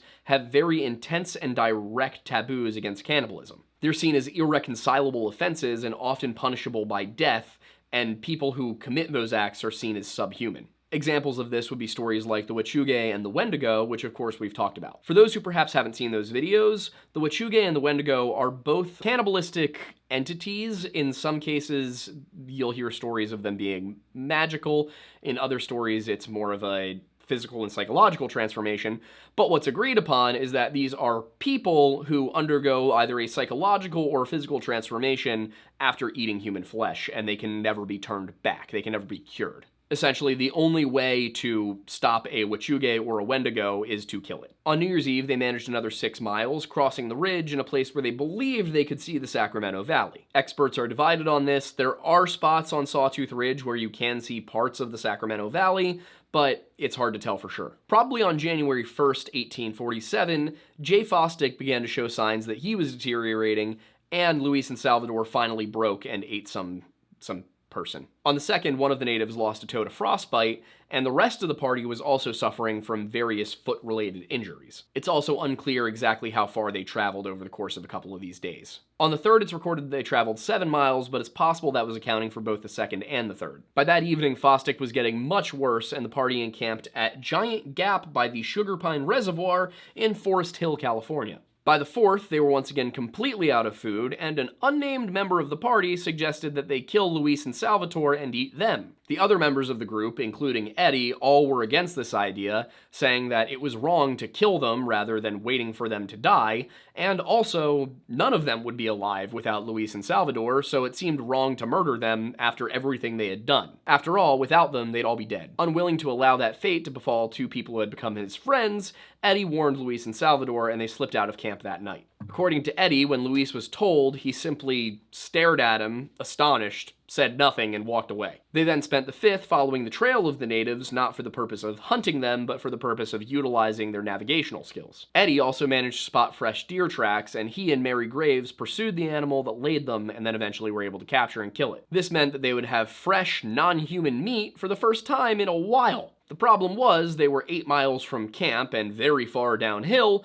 which meant that they weren't going to get back with the deer that night. They camped at the foot of the mountain, likely Iowa Hill, east of Colfax, California, while the rest of the party camped at the top. That included Mrs. Pike, Mrs. McCutcheon, the Fosters, and the Fosticks. And the reason they were still up there was that Jay Fostick was too weak to move. He ended up dying that night, with just 7 party members remaining and only 2 of them being men. The 6th of January saw Eddie and Graves return with fresh venison, only to find that Fostick had already been butchered. And Sinclair includes the detail that one among them did not eat of Fostick's body, probably his wife. And if the party traveled that day, mileage was not recorded. On the 7th, they descended Iowa Hill, heading west for about 2.5 miles. There, they crossed the North Fork American River and climbed a steep canyon on its western bank. They probably made camp about a mile east of Interstate 80 near Colfax, about 27 miles as the crow flies from Johnson's Ranch. Back at Truckee Lake, the first week of January had been more eventful than usual. On the 3rd, Breen recorded that Mrs. Reed was considering bringing her own children up over the pass and trying to get them out on her own,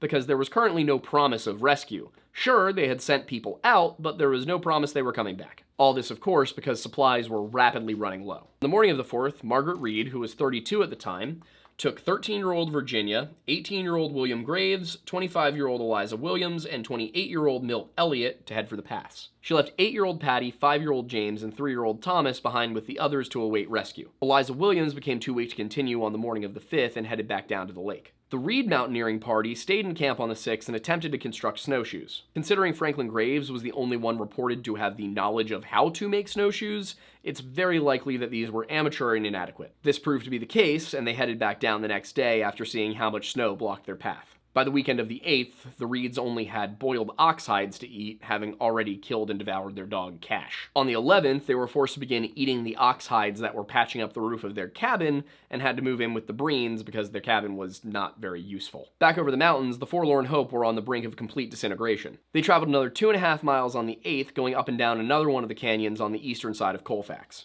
It was at this point that Foster broke and insisted that they kill Mrs. McCutcheon because she was a pain in the ass. He said she was only slowing them down and that she was kind of difficult. Foster, you'll recall, was initially very opposed to the idea of cannibalizing anyone in the group. Eddie, of course, was immediately opposed because they had literally just killed a deer. Foster then suggested they kill Mary Graves and Sarah Fostick, and at this point Eddie said that he would kill him before he let that happen. It eventually did come to blows, and Foster took a swing at Eddie with a club while Eddie took a swing at Foster with a knife, and Eddie was actually the one getting the better of it until the women pulled him off. He then told Foster that he would kill him if he showed the slightest inclination that he planned on harming any of the women. And I do find it interesting that Foster, despite the availability of venison, decided they needed to kill and eat one of their party. It calls back those memories of things like Wendigo psychosis, and the idea that if somebody does eat human flesh, they will get the hunger, and they will always crave more human flesh. No, Charlie, this is not right. I still have the craving. I have too. I had it even worse than before, I think. Something really weird is happening to me. What's going on? Frank fed us human meat, and we got the hunger. The hunger? Mm-hmm. That's how you become a cannibal, D. Look, you get one taste of delicious, delicious human meat. None of this stuff ever satisfies you ever again. Now, of course, it is possible that they went through the venison so quickly that they were out of it again, but I just have a hard time believing they would be quite that stupid. Then again, a few people in this story do die of gorging themselves, so... One thing that is frustrating about this story is that very rarely does anybody give you an exact amount of something. It's said that they left behind provisions, but it doesn't say how much provisions. And then, they'll set off with 50 pounds of meat per person, and then somehow everybody's already immediately starving when they get there. It's very difficult to tell exactly how much anybody had available to them at any given time here. The next day, they came across Luis and Salvador, who were not in good shape. Accounts differ on the details of the encounter, but it did not go well for the natives. Sinclair's account claims that Salvador was already dead, and Luis had crawled over to a stream and was just trying to drink water, and himself was very near death. The Thornton account says that both of them were found alive, but so near death that Foster felt it was merciful to kill them. In that account, Eddie was unwilling to watch and walked off 200 paces before they were shot. Not knowing how long the venison they had would last, and unsure exactly how far away civilization was, they also dried the meat of the two natives. Their pace quickened over the next few days, and they traveled 17 miles after picking up a Native American trail. The route likely took them south into the hills between the Bear River and the North Fork American, where they crossed the Bear at Dog Bar. It's possible that Sinclair's mileage estimate was a little bit high, as there's actually only 10 miles between those two locations that they traveled, but on the other hand, they may have been wandering quite a bit and actually covered 17 miles. Now, a map drawn in 1845 does depict natives on the north side of the Bear River, specifically a village between the Lake of the Pines and Lake Combie. If this were the trail they found, it would have taken them off track by several miles. But by this point, they were within just a few days' travel of Johnson's ranch, and by extension, safety, salvation. They eventually did encounter the natives on the 12th, though specifically what tribe this was is unclear. At first, they were very frightened by the haggard appearance of the survivors stumbling into their camp, but once they realized that this was not a threat, these were not monsters coming out of the woods, they were just very, very, very emaciated people, they were able to get it together and get them food and take very good care of them, dropping everything to take care of these people. According to accounts from survivors, the natives were overcome with emotion at the suffering that the settlers had gone to, and were actually, crying and sobbing as they treated them. They traveled another 4 miles the next day along native trails before coming to another village, which treated them exactly the same way, except for the part where they were scared at first, because by this point they knew they were coming. It seems that there was some sort of coordinated effort by the natives to get word out to the villages ahead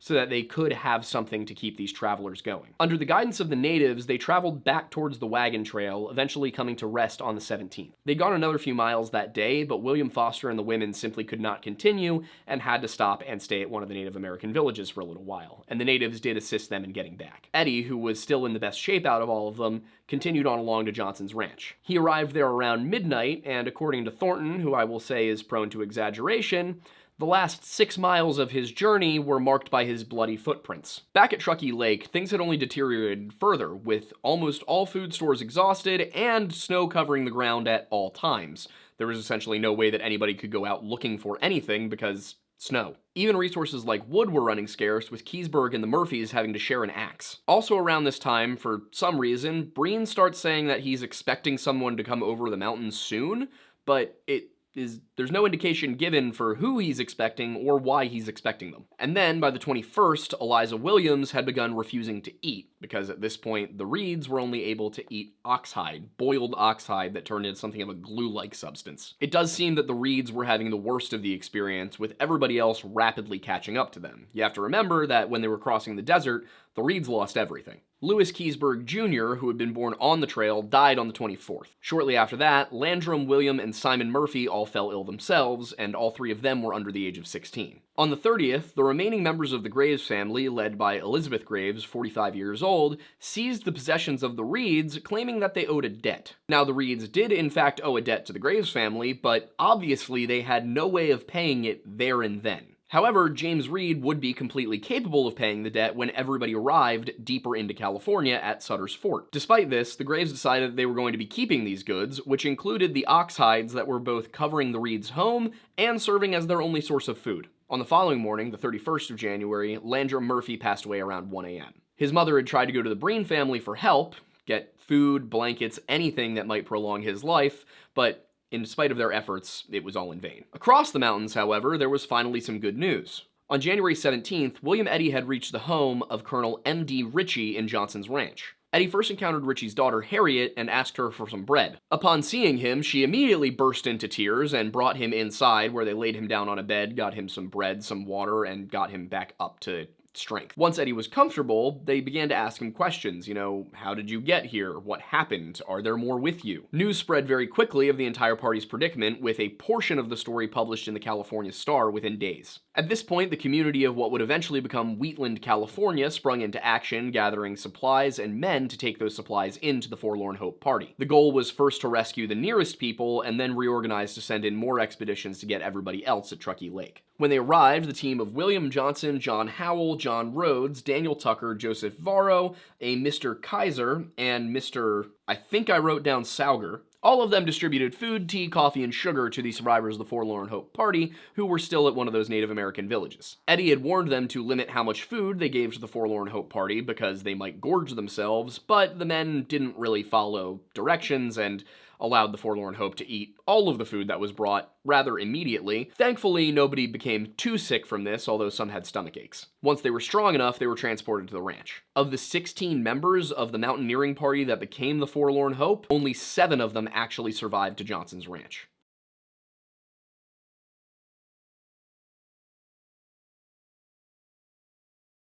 But this was not the end of the ordeal, especially not for William Eddy and William Foster, who both still had family back up at Truckee Lake. One didn't have to look super hard at the survivors at Johnson's Ranch to realize that this journey was nearly impossible, and on top of that, due to the war and the season, there were only a total of 14 able-bodied men in the entire region who could undertake this journey. And of course, of that limited number of men, none would agree to leave for a full 2 weeks. This didn't mean that everybody was sitting on their hands, however, because John Rhodes was dispatched to Sutter's Fort from Johnson's Ranch, arriving the night of the 20th. He informed the captain of the arrival of the Forlorn Hope and told them what was going on and what they needed. Also, to be very clear about the journey that John Rhodes took, that was 40 miles in one day. It may be from Rhodes that John Sinclair heard of all of this, but it also is possible that he had initially heard of it from James Reed when he came through. Sinclair, who was a local administrator, a justice of the peace, was a very wealthy and influential man in the region, so he sent along men and supplies and went along to Johnson's Ranch himself as well. Sinclair arrived on the 31st and took command of the situation from there. And so far as I can tell, he had the authority to do this both by his position as an official and simply his reputation in the region. People didn't follow him because they had to, they followed him because they wished to. He ordered every available horse and as many oxen as could be spared to be organized for the expedition. They also successfully contacted the US Navy and made them aware of the situation, given that they were the closest government authority, at least the United States government authority. About 100 miles to the south, James Reed was also in contact with the US Navy, albeit as a volunteer soldier. In fact, Reed's name is prominently featured on the Wikipedia page for the Battle of Santa Clara. Around this same time, the 31st of January, Reed managed to get leave to go to San Jose and San Francisco to enlist help. However, both cities, which are now major metropolitan areas today, had populations of less than 1,000 people in 1847. He was still able to gather the support of a number of people and brought a petition to Commodore Hull. Hull, at this point, told Reed that he would do anything within reason to help. Meanwhile, the citizens of San Francisco, then called Yerba Buena, decided that they were going to help as well. On the 3rd, a William Bartlett organized a town meeting, and the citizens were able to scrabble together $800 for food, clothing, provisions, and livestock for the stranded settlers. By the time all fundraising had been finished and accounted for, they had raised a total of $1,300. In today's money, that's $48,000. It was a race against the clock, as Breen's diary back at the camp records that on the 5th, his family was running out of the last of their provisions and was down to sharing oxhide with the Reeds. The Reeds did have one oxhide of their own left, but it was being held captive by the Graves, who would prefer the Reeds starve to death rather than just collect their debt later. The relief party set out that same day, February 5th, 1847, a full 3 months after the Donner Party had become trapped at Truckee Lake. The relief unit consisted of a total of 12 men, but not all of them started together. One group of 7 men came into Johnson's Ranch from elsewhere to help out, and that group was led by Aquila Glover and included John and Daniel Rhodes, Daniel Tonker, Joe Sill, Ned Coffeemeyer, and Riley Moutry, and they all got into Johnson's Ranch on the 4th. As far as why they decided to get involved, Daniel Rhodes wrote the following to his father. Not to make any attempt to save them would be a disgrace to California for as long as time lasted, and that he'd rather die trying. Californians used to be so cool. And they joined the assembly of William Eddy, George Tucker, Adolph Bruheim, William Kuhn, W.D. Ritchie, and Captain R.D. Tucker. William Eddy and George Tucker ended up having to go back that same day to get a new mule, but they caught up the following day. Each of the men in the group carried 50 pounds of provisions, a heavy blanket, and a set of workman's tools. For Eddy, getting back there as soon as possible was the most important thing, considering he had left behind his wife and children. Tragically, both his wife and daughter, Eleanor and Margaret, passed away that very same week that he left Johnson's Ranch to rescue them, which left only his son, James. As Eddie's party was setting off from Johnson's ranch, Reed's efforts were also progressing. Reed was given authority to raise as many men as he could muster, as well as a schooner to take him to Sutter's Fort. He was made an officer of the expedition, but not necessarily its commander. As far as animals and assistance, he spent $800 of the $1,300 they had raised to contract 8 men and 20 mules and horses. One of those 8 men was the very same McCutcheon that had set off with Reed in the first place, whose daughter also tragically died that same week. Ironically, one of the men accompanying Reed's party was a Caleb Greenwood. Greenwood, in 1865, had discovered his own cutoff, Greenwood's Cutoff, which bypassed Fort Bridger. As a result, Bridger started promoting Hastings Cutoff to boost business, and of course the Donner Party ended up taking Hastings Cutoff, which is why they were in this position in the first place. The Reed Party departed San Francisco on the 7th and arrived at Sonoma Creek on the 9th, where they gathered some more supplies and men. Further northeast, Eddie's party was encamped at Lowell Hill Ridge after crossing Steep Hollow Creek earlier that day, and they lost 2 horses crossing the river. Otherwise, at this point they were making great time. Unfortunately, they were slowed by a snowstorm on the 10th and traveled only 8 miles that day. They encamped at Mule Springs, but unlike the previous camping trip that Eddie had just been on, they were fully prepared, and there were no problems for them there. On the 11th, Eddie's group split up a little bit. Eddie took the animals further back down the valley where there was less snow, while George Tucker remained in camp with their provisions up on the ridge. And it seems that William Coon remained with George Tucker. The other members took their tools, their blankets, and their provisions, and had also picked up another guy, the same Mr. Curtis that had come out with Mr. Reed. Curtis, it would seem, felt that he owed a little bit of a debt to Reed, considering Reed had kept him alive earlier in the winter. They struggled along in the snow, their progress not really helped by the snowshoes they were wearing, as it was 15 feet deep and pretty soft, but they still did manage a 10-mile-per-day pace. On the 13th, they found Curtis's cached supplies, but they had either been destroyed by bears or by the bear. The notes are unclear about whether it was the Bear River or the bear animal, but it seems more likely it was the animal, but it says the bear. Reed, meanwhile, had left Sonoma Creek on the 10th. On the 13th, he reached Lake Berryessa, where he told more people this whole story. And it's at this point that the newspapers start mentioning cannibalism for the first time. Now that's interesting because if they were getting this story from Reed, that means that they invented the cannibalism aspect, or somebody had told Reed about the cannibalism. Or possibly they were sourcing the story from multiple areas.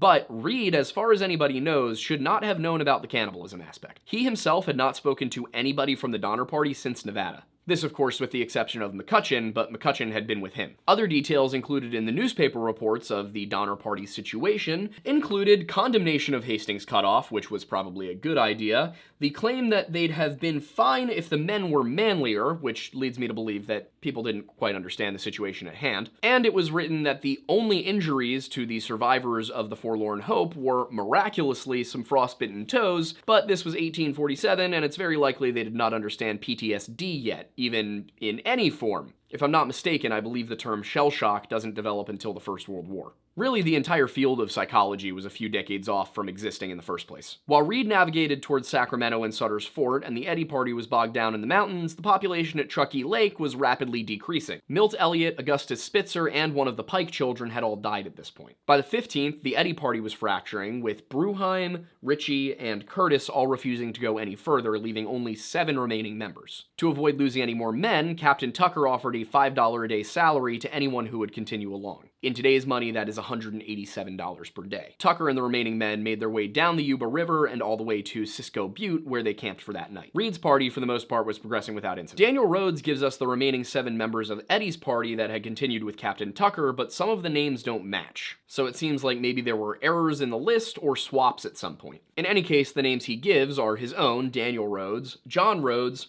Riley Moutrie, R.P. Tucker, George Foster, and Mike. Just Mike. He says each man carried a hatchet, 75 pounds of ground beef, and a heavy blanket. Ah, and a tin cup. They only made it 3 miles on the 16th and camping in 15-foot deep snow. Over the next few days, as they traveled, they would set fire to every single dead pine tree they came across to mark their path. This will allow any party behind them to follow, as well as helping them to get back on track if they got lost. According to Rhodes, the camp consisted of a platform of pine boughs, a fire pit, and their blankets, and they also would cache food every 15 to 20 miles, which was what they expected to be every 3 to 4 days of journeying. This also allowed them to lighten the load that they were carrying so that they didn't have to haul all of it all the way to Truckee Lake, but it also meant that there would be less for them to give out when they arrived. It seems that the main goal here was to get as many people out as possible rather than to leave those there with provisions. And then finally, on the 18th, Eddie's party, which became known as the First Relief Party, reached the western side of Fremont Pass at the headwaters of the Yuba River. So far as they could surmise, they believed the snow in the pass to be about 30 feet deep. They pressed on at a pace of 4 to 6 miles per day through 18-foot deep snow in the pass,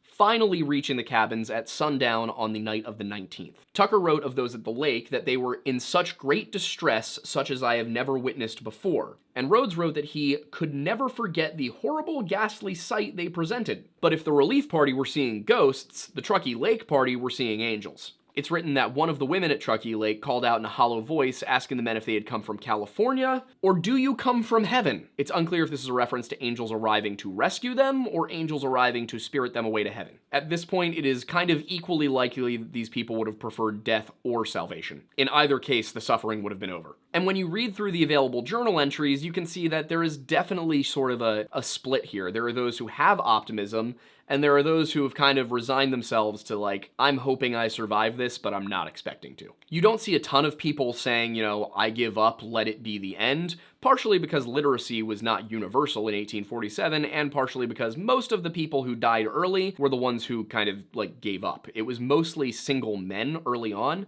because they didn't have anyone to live for there, is at least the psychological theory here that I was reading. Essentially, they think that the reason that bachelors died first, single males, is because they had the fewest people to look out for them, and they had no reason to look out for anybody else. Whereas the men who had families had a reason to keep going. They had people to provide for, and they had a wife to help them when they fell ill. Even still, married men took second priority to keeping the women alive, and would often go without to sustain their wives and children. And obviously, children were the highest priority of all. At this point, when the First Relief Party arrives, we also get an answer to another burning question that I had, which was, as I was reading through these journals, I saw a lot of references to running out of oxen, and I saw a lot of references to people having meat long after they'd run out of oxen, no references to cannibalism. So what I was wondering, that burning question, was how was it that the Breens, the Murphys, and the Graves all still had meat this late into February? Well, according to Rhodes, they had been living on dead bodies for weeks, and Mutri wrote of the corpses of the dead,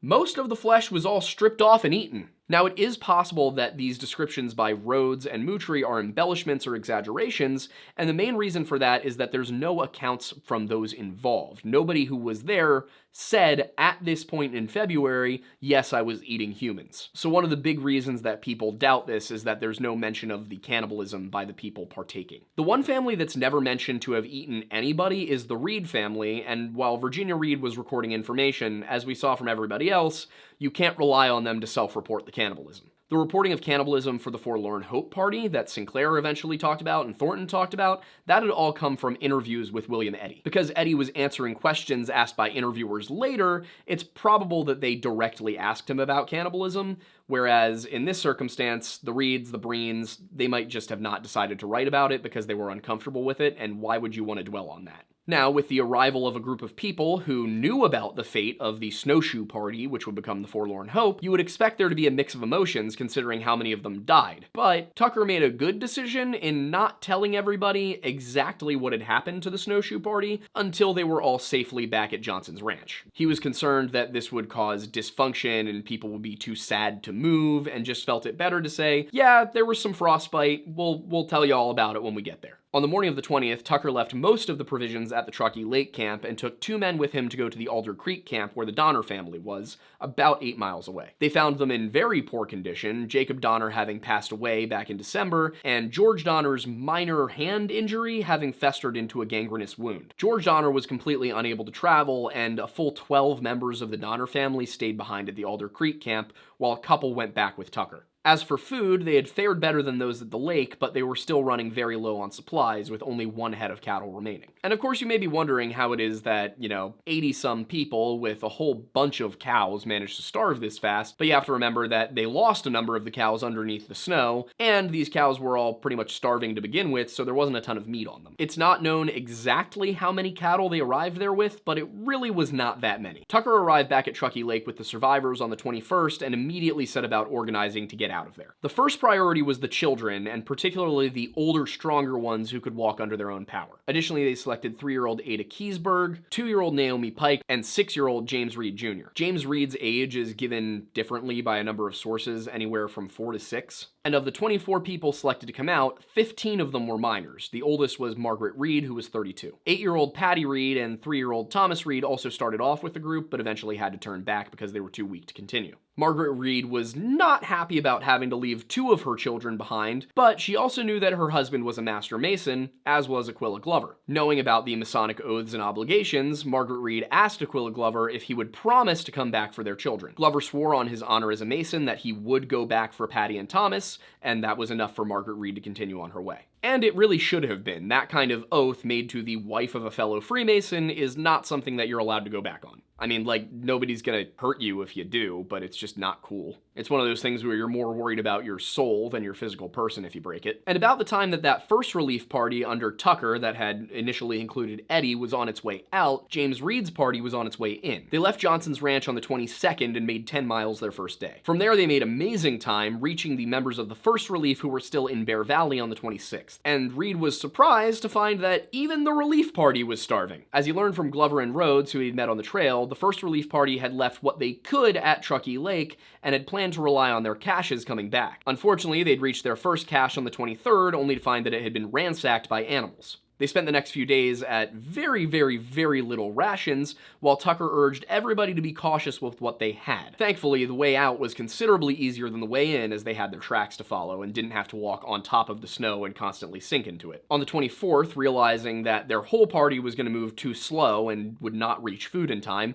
they sent out a few outriders to try and find that next cache. Meanwhile, the regular party traveled about 2 miles before John Denton, a 28-year-old man from England, gave out. This occurred near present-day Norden, California, an unincorporated community southwest of Donner Peak. They attempted to get Denton moving again, but they just could not get him up and walking around, so they chopped wood, they made him a fire, and they told him to wait for the next group of people to come through, realizing that this was probably a death sentence. Some accounts do sugarcoat it and say that they had hope for Denton, but the 17-year-old William Graves called it like it was, and said it was the worst of deaths. The 25th saw them through to Cisco Butte, but not without the loss of 3-year-old Ada Keysburg. Her mother was completely inconsolable and refused to give up the child for burial until the next morning. The next day, they finally encountered Reed, who then gave them as much provisions as he could without jeopardizing his own relief mission. And to be clear, the first people Reed met were not the entire party, it was Glover and Rhodes who were acting as outriders. They encountered the entire party on the 27th in what must have been an absolutely miraculous reunion for James Reed, where he was able to find his wife and 2 of his children and learn that the other 2 were still alive. You can only imagine the weight off his shoulders that he must have felt knowing that he had made it in time. I mean, the story of James Reed really is an incredible one, and I'm hoping to do a more in-depth story on that somewhere, because this is a guy who immigrated from Ireland, fought alongside Abraham Lincoln in the Blackfoot War, and then went on to emigrate across the United States, become part of the Donner Party, get through the pass, go fight in Mexico, come back, lobby the U.S. Navy for help, get the U.S. Navy to actually help, sail up in a schooner on rivers, get back to Sutter's Fort, collect people, head up into the mountains, and then find his family. And somehow, against all odds, none of them had died. And for nearly 4 months, he had no idea. He knew that they had a long, hard trip ahead of them, and that things were not going well. Running into his family and realizing that they were very much still alive was probably the exact boost that James Reed needed to get through what was going to be a very, very difficult progress through the mountains. As for that first relief party, the trip from Bear Valley to Sutter's Fort should have been completely without incident at that point, except that unfortunately, William Hook, one of the younger members of the party,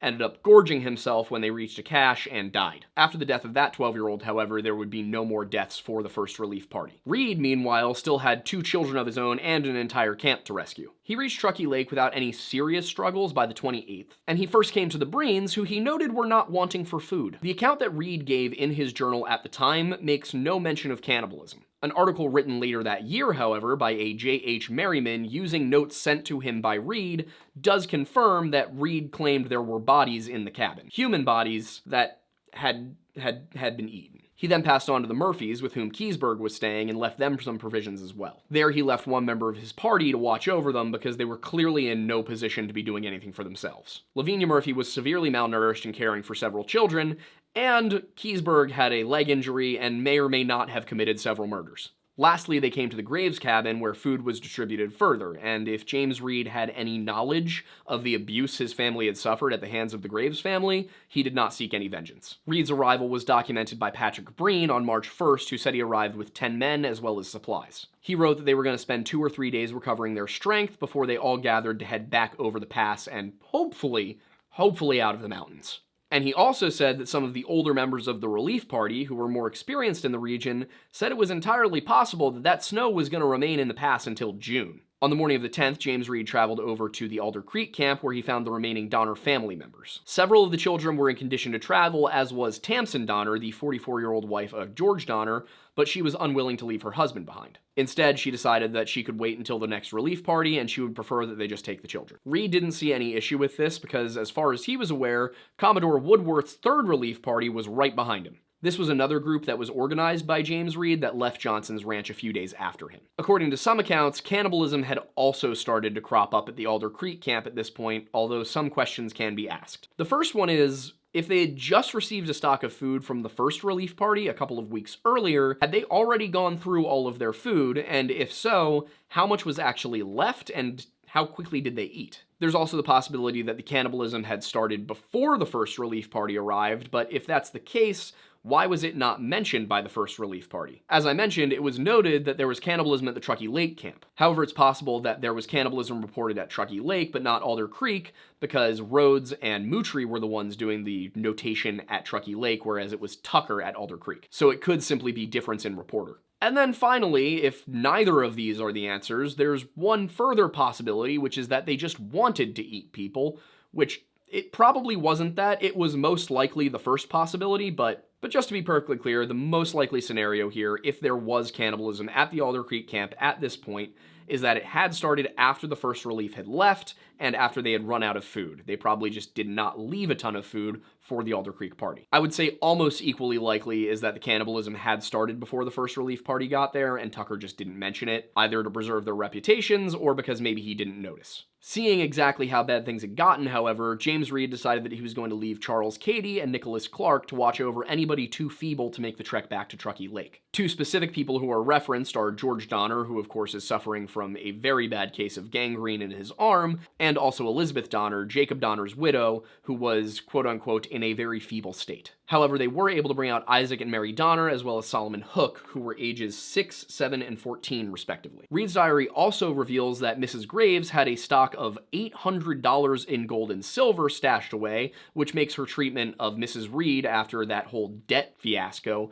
even more monstrous. I say that because it's very obvious that the Graves family did not need to immediately be paid back. And I'll admit that at this point, as I was doing the notes, I began to ask the question, were the Graves trying to just kill the Reeds? Was the goal here to get rid of the Reed family? Because by starving them, you weren't going to get them to pay any debt when they didn't have any money to pay it with. So the only thing I can imagine is that the Graves family, or at the very least Elizabeth Graves, was trying to get the Reed family to starve to death, and I can only think of one reason why they would want that. James Reed would also later write very admiringly of Tamsin Donner how she refused to leave her husband's side in his hour of need. In the end, Reed selected a total of 17 evacuees, among whom only 3 were adults. Of course, his men were adult men who would be able to make up for the lack of other adults, and you gotta look at the adults who were still alive, none of them would have been beneficial. 45-year-old Elizabeth Graves, 51-year-old Patrick Breen, and 40-year-old Margaret Breen accompanied Patty and Thomas Reed, the 5 Breen children, 4 Graves children, Isaac and Mary Donner, and Solomon Hook. I should also mention, I forgot to bring this up, but when Patty and Thomas Reed were initially sent back after the first relief party left,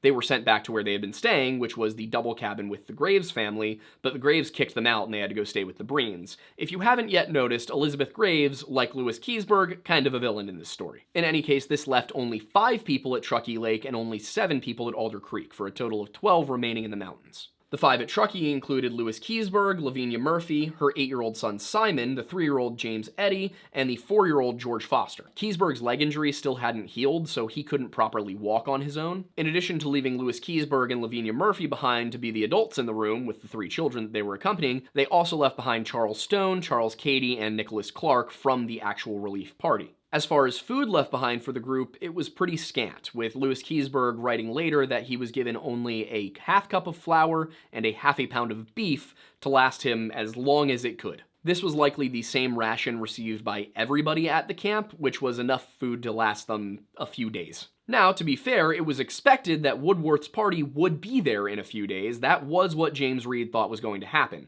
So when he left behind Louis Keseberg, Lavinia Murphy, his 3 men, and the children, he did not think they were going to be there all that long. Louis Keseberg would later write that he felt that James Reed treated him with no animosity, despite all of the suspicions that were floating around about Keseberg, though he seems to attribute this more to the fact that he had shared food with James Reed while on the trail, so James Reed owed him a debt. It also seems that Patrick Breen may have been mistaken about the exact timeline here, because they left the very next day. They only made it 2 miles before they camped on the shore of the lake, however. In case you were wondering about the crew over at Mule Spring, the first relief party, they're good. They're just chilling right now. For Reed, however, not so much. Very slow going. At this point, they were traveling only a couple of miles per day, and according to Reed, nothing interesting occurred. However, there are legends that Elizabeth Graves buried all of that silver and gold that she had somewhere along that trek. According to the stories, it's never been found. However, in 1891, there were a couple of prospectors out there who did come across a cache of coins. It didn't add up to the wealthy amount of money that they thought they would find, but it was still something, so it may be the Graves treasure, and personally, I'm inclined to believe that if there ever was a Graves treasure, it probably was just a smattering of coins and not this, massive stash of gold and silver they were expecting.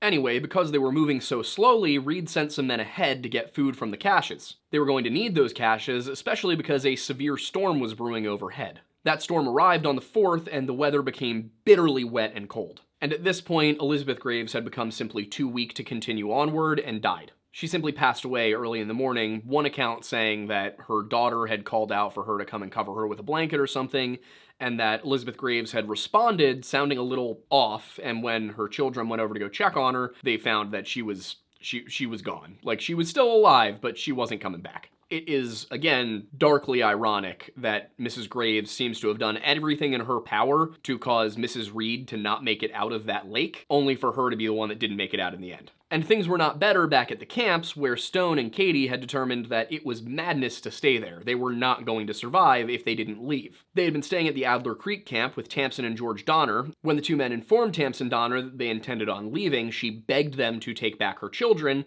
and they agreed that they would. Unfortunately, what she had asked them to do was take her children all the way to Sutter's Fort, take them out of here, get them to safety. What Stone and Katie actually did was take them to Truckee Lake and leave them with Keseberg. Back on the trail, things had deteriorated further for Reed by the 5th because they were completely trapped by a blizzard. All they could do was desperately keep their fire going. And it was here that Reed, who had to this point been superhuman, this guy had done everything he needed to do. He had survived so much, pushed so hard, he finally has a moment of weakness because he gets snow blindness. Thankfully, McCutcheon was there to step in and take control over the situation, reminding all of the men that if they did not keep the fire going, if they did give up, they would all die. Against all odds, most of them survived the storm, with only Elizabeth Graves and, sadly, the 5-year-old Isaac Donner passing away. Back at Alder Creek, his cousin Louis Donner would succumb to starvation. Nicholas Clark, meanwhile, was living a nightmare, being the only remaining member of the relief party still at Truckee Lake. Not only had his comrades left him, but he was now starving as well. When the storm over in the mountains finally cleared, Patrick Breen refused to go on and kept his family with him. He told Reed that if he was going to die, he would prefer to die in camp as opposed to on the trail. Reed, being the one in charge of the whole situation, gathered witnesses together and told Breen to his face that if Breen's family died, it was his fault. Breen was unmoved, seeing no hope in continuing on anyway, and decided to keep his family with him, as well as the Graves children and Mary Donner. That left a total of 12 people at that camp, and 2 of them were adults. Reed, to his credit and the credit of the other people involved, they all got together, chopped as much wood as they could, and tried to create a good enough fire pit situation that the Breens had a hope of surviving until the next relief came through. That same day, the 7th of March, 1847, the first relief finally made their way back to Johnson's Ranch, where the survivors faced a very long road to recovery from both mental and physical trauma. And then, Reed's luck turned on the 8th when they came across one of their caches at the Yuba Bottom. While there, they made a considerable amount of noise, which alerted the camp of Commodore Woodworth, which was not far off. They had left Johnson's Ranch on the 2nd or 3rd. Woodworth sent food along to them, which was necessary because Patty Reed was on the verge of starvation, and may have told James Reed that William Eddy was on his way as well. Both William Foster and William Eddy held out hope that some of their their family members were still alive and decided against Woodworth's advice to go, leaving on the 6th. When warned against making the trip, they essentially told him, "We've done it in worse conditions." Despite leaving a couple of days later than the Woodworth party, Eddie and Foster had caught up with them and were with them when they encountered James Reed on the 8th. The timing could not have been better because the Breens were still very near death in that camp. Now, of course, it was outriders from each party that initially encountered one another, with the main parties passing each other on the 10th. Reed informed Woodworth of the Breen family's situation, but Woodworth, looking at them and going,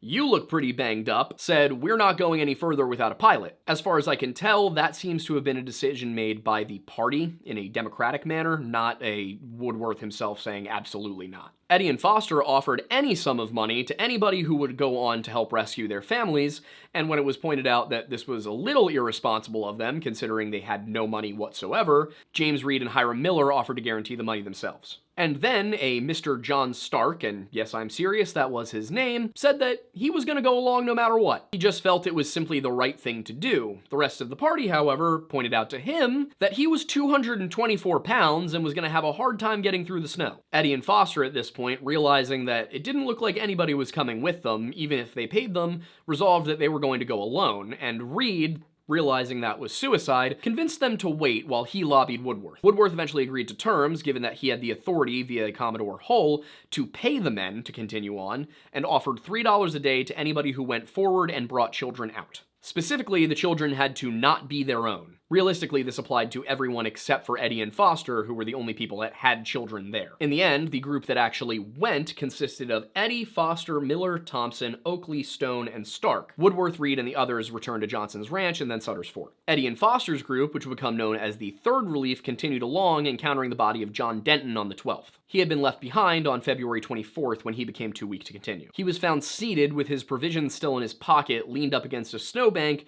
with his head leaning down against his chest.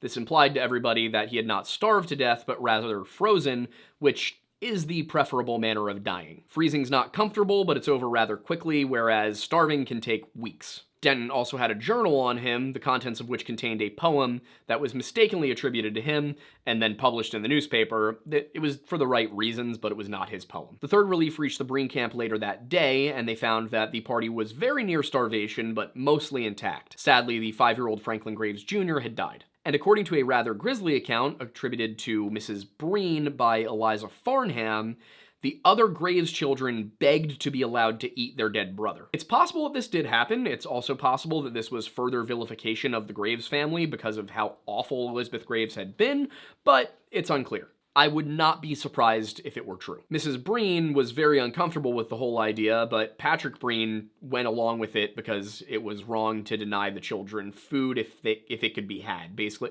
his reasoning was, yeah, it's awful and nasty and kind of gross that they're begging to eat their brother, but if we allow them to die instead, is that better? Thankfully, when the 3rd Relief arrived on the 12th, they had food to spare, and they gave some to the Breens, but had to recognize that none of them were strong enough to make it out of that area on their own. This led to some very difficult conversations about leaving certain people behind. One popular proposal was to leave the Breens and bring out the orphans, the Graves and Mary Donner, and just have the next relief party grab the Breens. And as they went one by one voting on what to do, it was one aye after another. Yes, we're leaving the Breens behind. Until they got to John Stark. John Stark said this: "No, gentlemen, I will not abandon these people. I am here on a mission of mercy, and I will not do half the work. You can go if you want, but I shall stay by these people while they and I live." He stuck to his word and remained with the Breens while Eddie, Foster, and the rest carried on. And then, the next day, on the 13th, the 3rd Relief finally made their way into the Truckee Lake camp at around 10 a.m. When they arrived, Eddie described a scene of utter desperation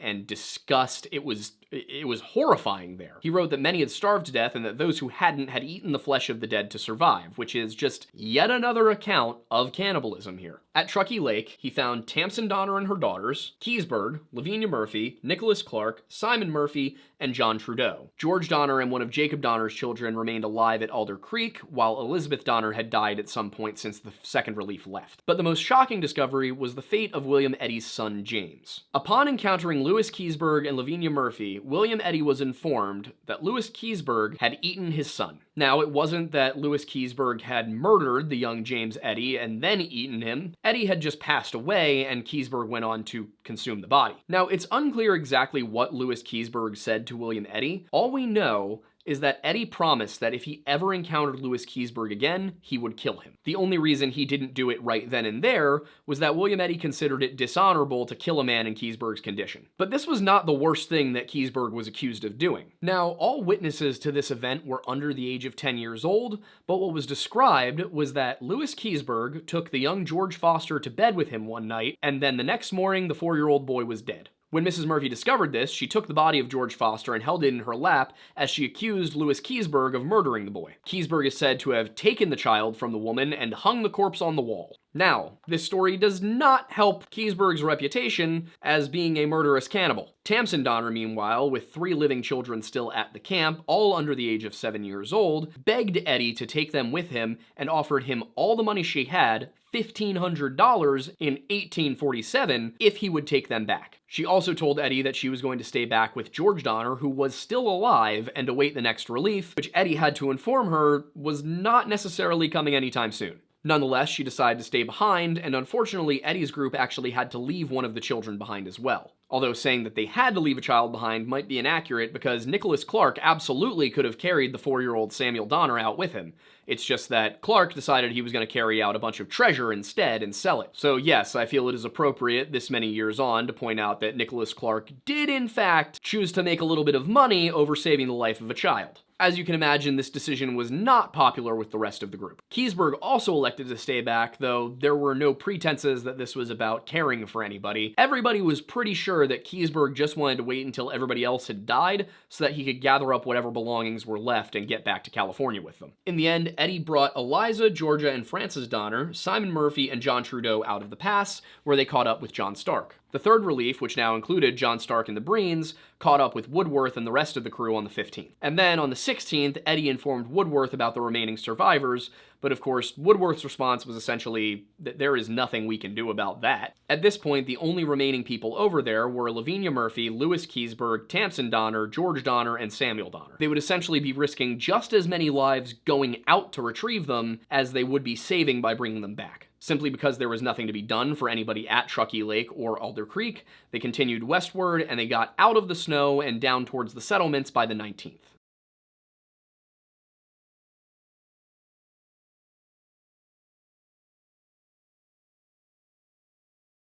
With the safe return of the third relief to the settlements, the ordeal that would become known as the Donner Party was effectively over. However, George Donner, Tamsen Donner, Louis Keseberg, and Lavinia Murphy were still out there. When a fourth relief, led by William Fallon, arrived at Truckee Lake on April 17th, just 4 days after setting off from Johnson's ranch, they found a rather grisly scene. Only Keseberg was still alive, and they didn't even know that at first because he was nowhere to be found. Lavinia Murphy had passed about a week after Eddy's party left. George succumbed to his injuries sometime between the 21st and 27th of March. And Tamsen Donner made the decision that she was going to try and get out of the mountains, but she left some of her money with Louis Keseberg for him to give to her children in case she didn't make it, and he did. According to Louis Keseberg, she never made it out of the cabin and died that night in her sleep, just of exhaustion and cold. This account of her death, however, may not be accurate. When the fourth relief first entered the cabins, they encountered what they described as a horrible scene. Human bodies terribly mutilated, legs, arms, and skulls scattered in every direction. One body, supposed to be that of Mrs. Eddy,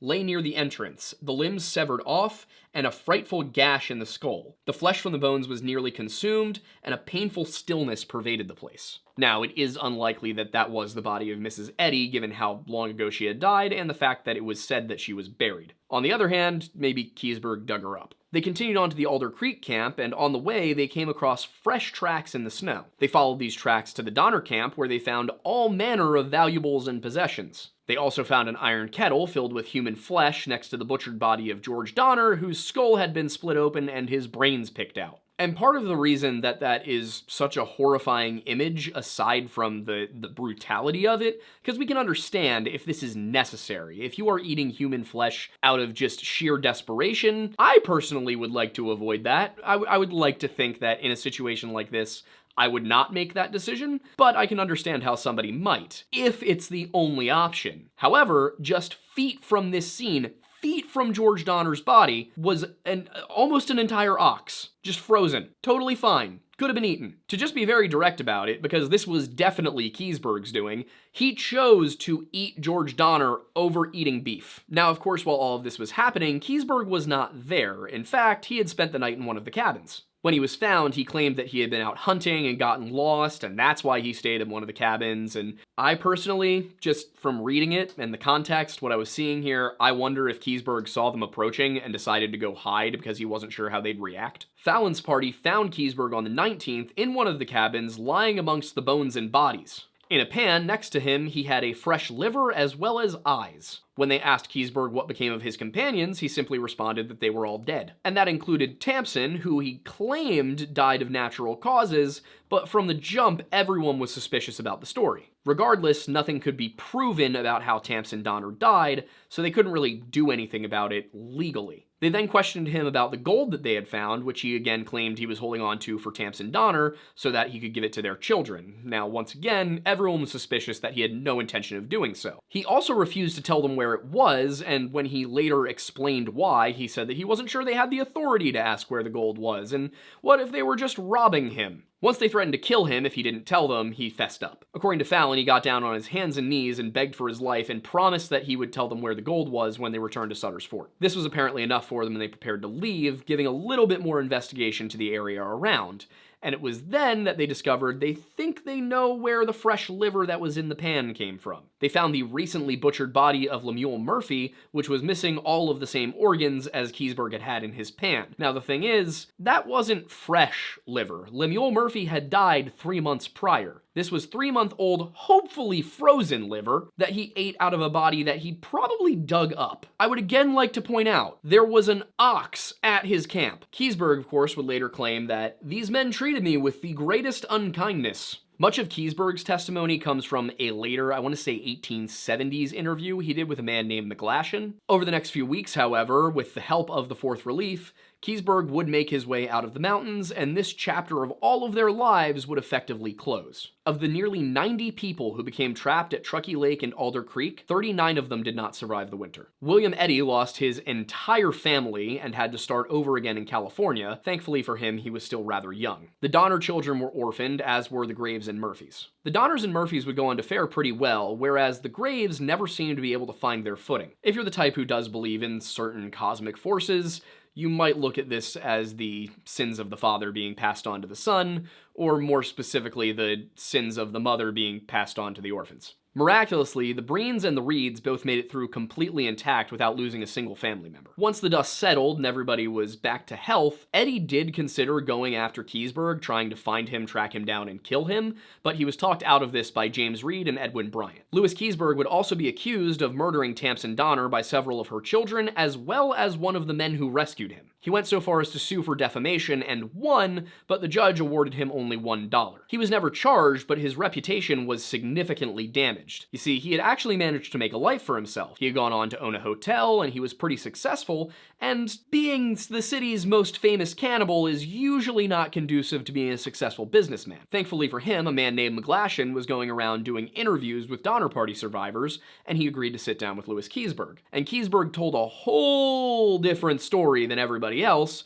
which of course he did because he was trying to save his reputation. Despite Keseberg's efforts to repaint his image into something of a victim, he was never able to overcome his reputation and died penniless and alone, buried in a nameless grave in a hospital cemetery. And then the very last thing I wrote in my notes after 3 weeks of research was a lot of cosmic shit here, yo. In closing, I went into this video unsure of precisely what to expect. I knew the basics of the story, I knew the internet version where the cannibalism was really hyped up. What I did not expect was to see the just sheer will to survive, as well as the cosmic scale of some of these events. Now, it's not like these were earth-shattering, things that shifted the way we understand the world around us. They weren't. But there are just so many moments reading through this where it doesn't feel like you're reading a historical account. It doesn't feel like you're reading people's diaries. It almost feels like somebody manicured this, like they created this story and put it into motion. It has narrative aspects, it has heroes, and it has villains. It has character development. And before you get any ideas, dibs. And I have to say, one of the things I find most interesting about the Donner Party story is not the cannibalism. That's interesting, and, you know, everything about the story is interesting. It's a fascinating tale. What I find most particularly intriguing about it is the fact that once these people were out onto the trail, it didn't matter where they had come from or where they were going. While they were out there together, they were each other's lifeline. Without one another, they could easily die. And what you get from this essentially 87 people, I think, who survived to get to Truckee Lake is you get to watch in real time as society just totally breaks down. Just 6 months before they encamped at Truckee Lake, all of these people were actually pretty well-to-do members of society. They might not have been wealthy, but they were perfectly normal. They weren't particularly antisocial. They had their little quirks and character flaws, and some were as severe as Keseberg, who was known to be abusive. But for the most part, these were normal people with good lives and good upbringings.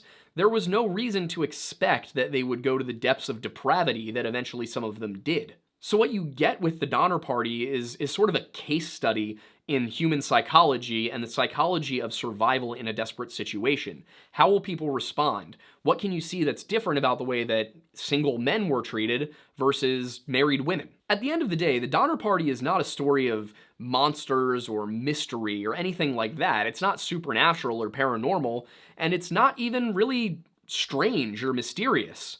What it is grisly and brutal, and most importantly, it happened. And there is just so much that can be learned from the experiences these people had, from the way they responded to these events, and I think it's important that we look at this in the context that this was an early modern event.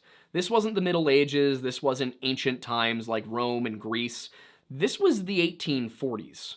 There were railroads and telegrams. We had photography and hot air balloons. This was not the olden days in the way that we often think of it. And yet at the same time, this is a story of sailing ships and musket warfare in the Mexican-American War. James Reed, for example, was a man who lived through the War of 1812, fought in the Blackfoot War, and then was able to observe the papers as they recorded the Civil War. This is a story of the dawn of modern America and the last frontier to be conquered by the Americans. What I find so genuinely interesting about the Donner Party is the way that this one story weaves together so many different aspects. I was stunned to see how many things we had talked about in the past that somehow worked their way out along the Oregon Trail route. How, if not for the Donner Party, it's uncertain if the Mormons would have arrived in Salt Lake City when they did. How they were some of the earliest Americans to interact with the Northern Paiute. How they, like so many other people we've talked about, nearly became lost in the Wasatch and Sierra Nevada mountains. It really is one of those stories that I think should be at the forefront when you hear American history. And I hope that you enjoyed learning about it in the staggering, painful amount of detail that I learned about it to make this video. With that said, if you want to support what we're doing here at the Lore Lodge, and I really hope you do after this, you can subscribe to our Patreon for just $1 a month or more. You can also become a member here on YouTube. You get exclusive content if you do it over on Patreon. You can also subscribe to our other channels, which are The Weird Bible, The History Hut, The Lore Lounge, and my new channel, Aiden Mattis. We also have merch available at thelorelodge.shop, as well as coffee at tableauroastandco.com. If you're interested in hearing discussions about these topics in a live format, you can check out our podcast, the one that's coming up right after this video debuts. If you're catching this the first weekend it's out, is with Roanoke Tales. We're going to be talking about this case, as well as Portlock and Roanoke. If you're catching this video later, then go back and check that out. I'm sure it's going to be great. If it turns out to not be, sorry. It hasn't happened yet. To stay the most up-to-date on what we're doing and know when new videos come out on all of our different platforms, you can join our Discord at bit.ly/jointhelodge. And with all of that out of the way, and 3 days of shooting and 3 weeks of research in the bag, and however many hours of editing Aiden's gonna have to do after this, I'm Aiden Mattis, and thank you for stopping by the Lore Lodge.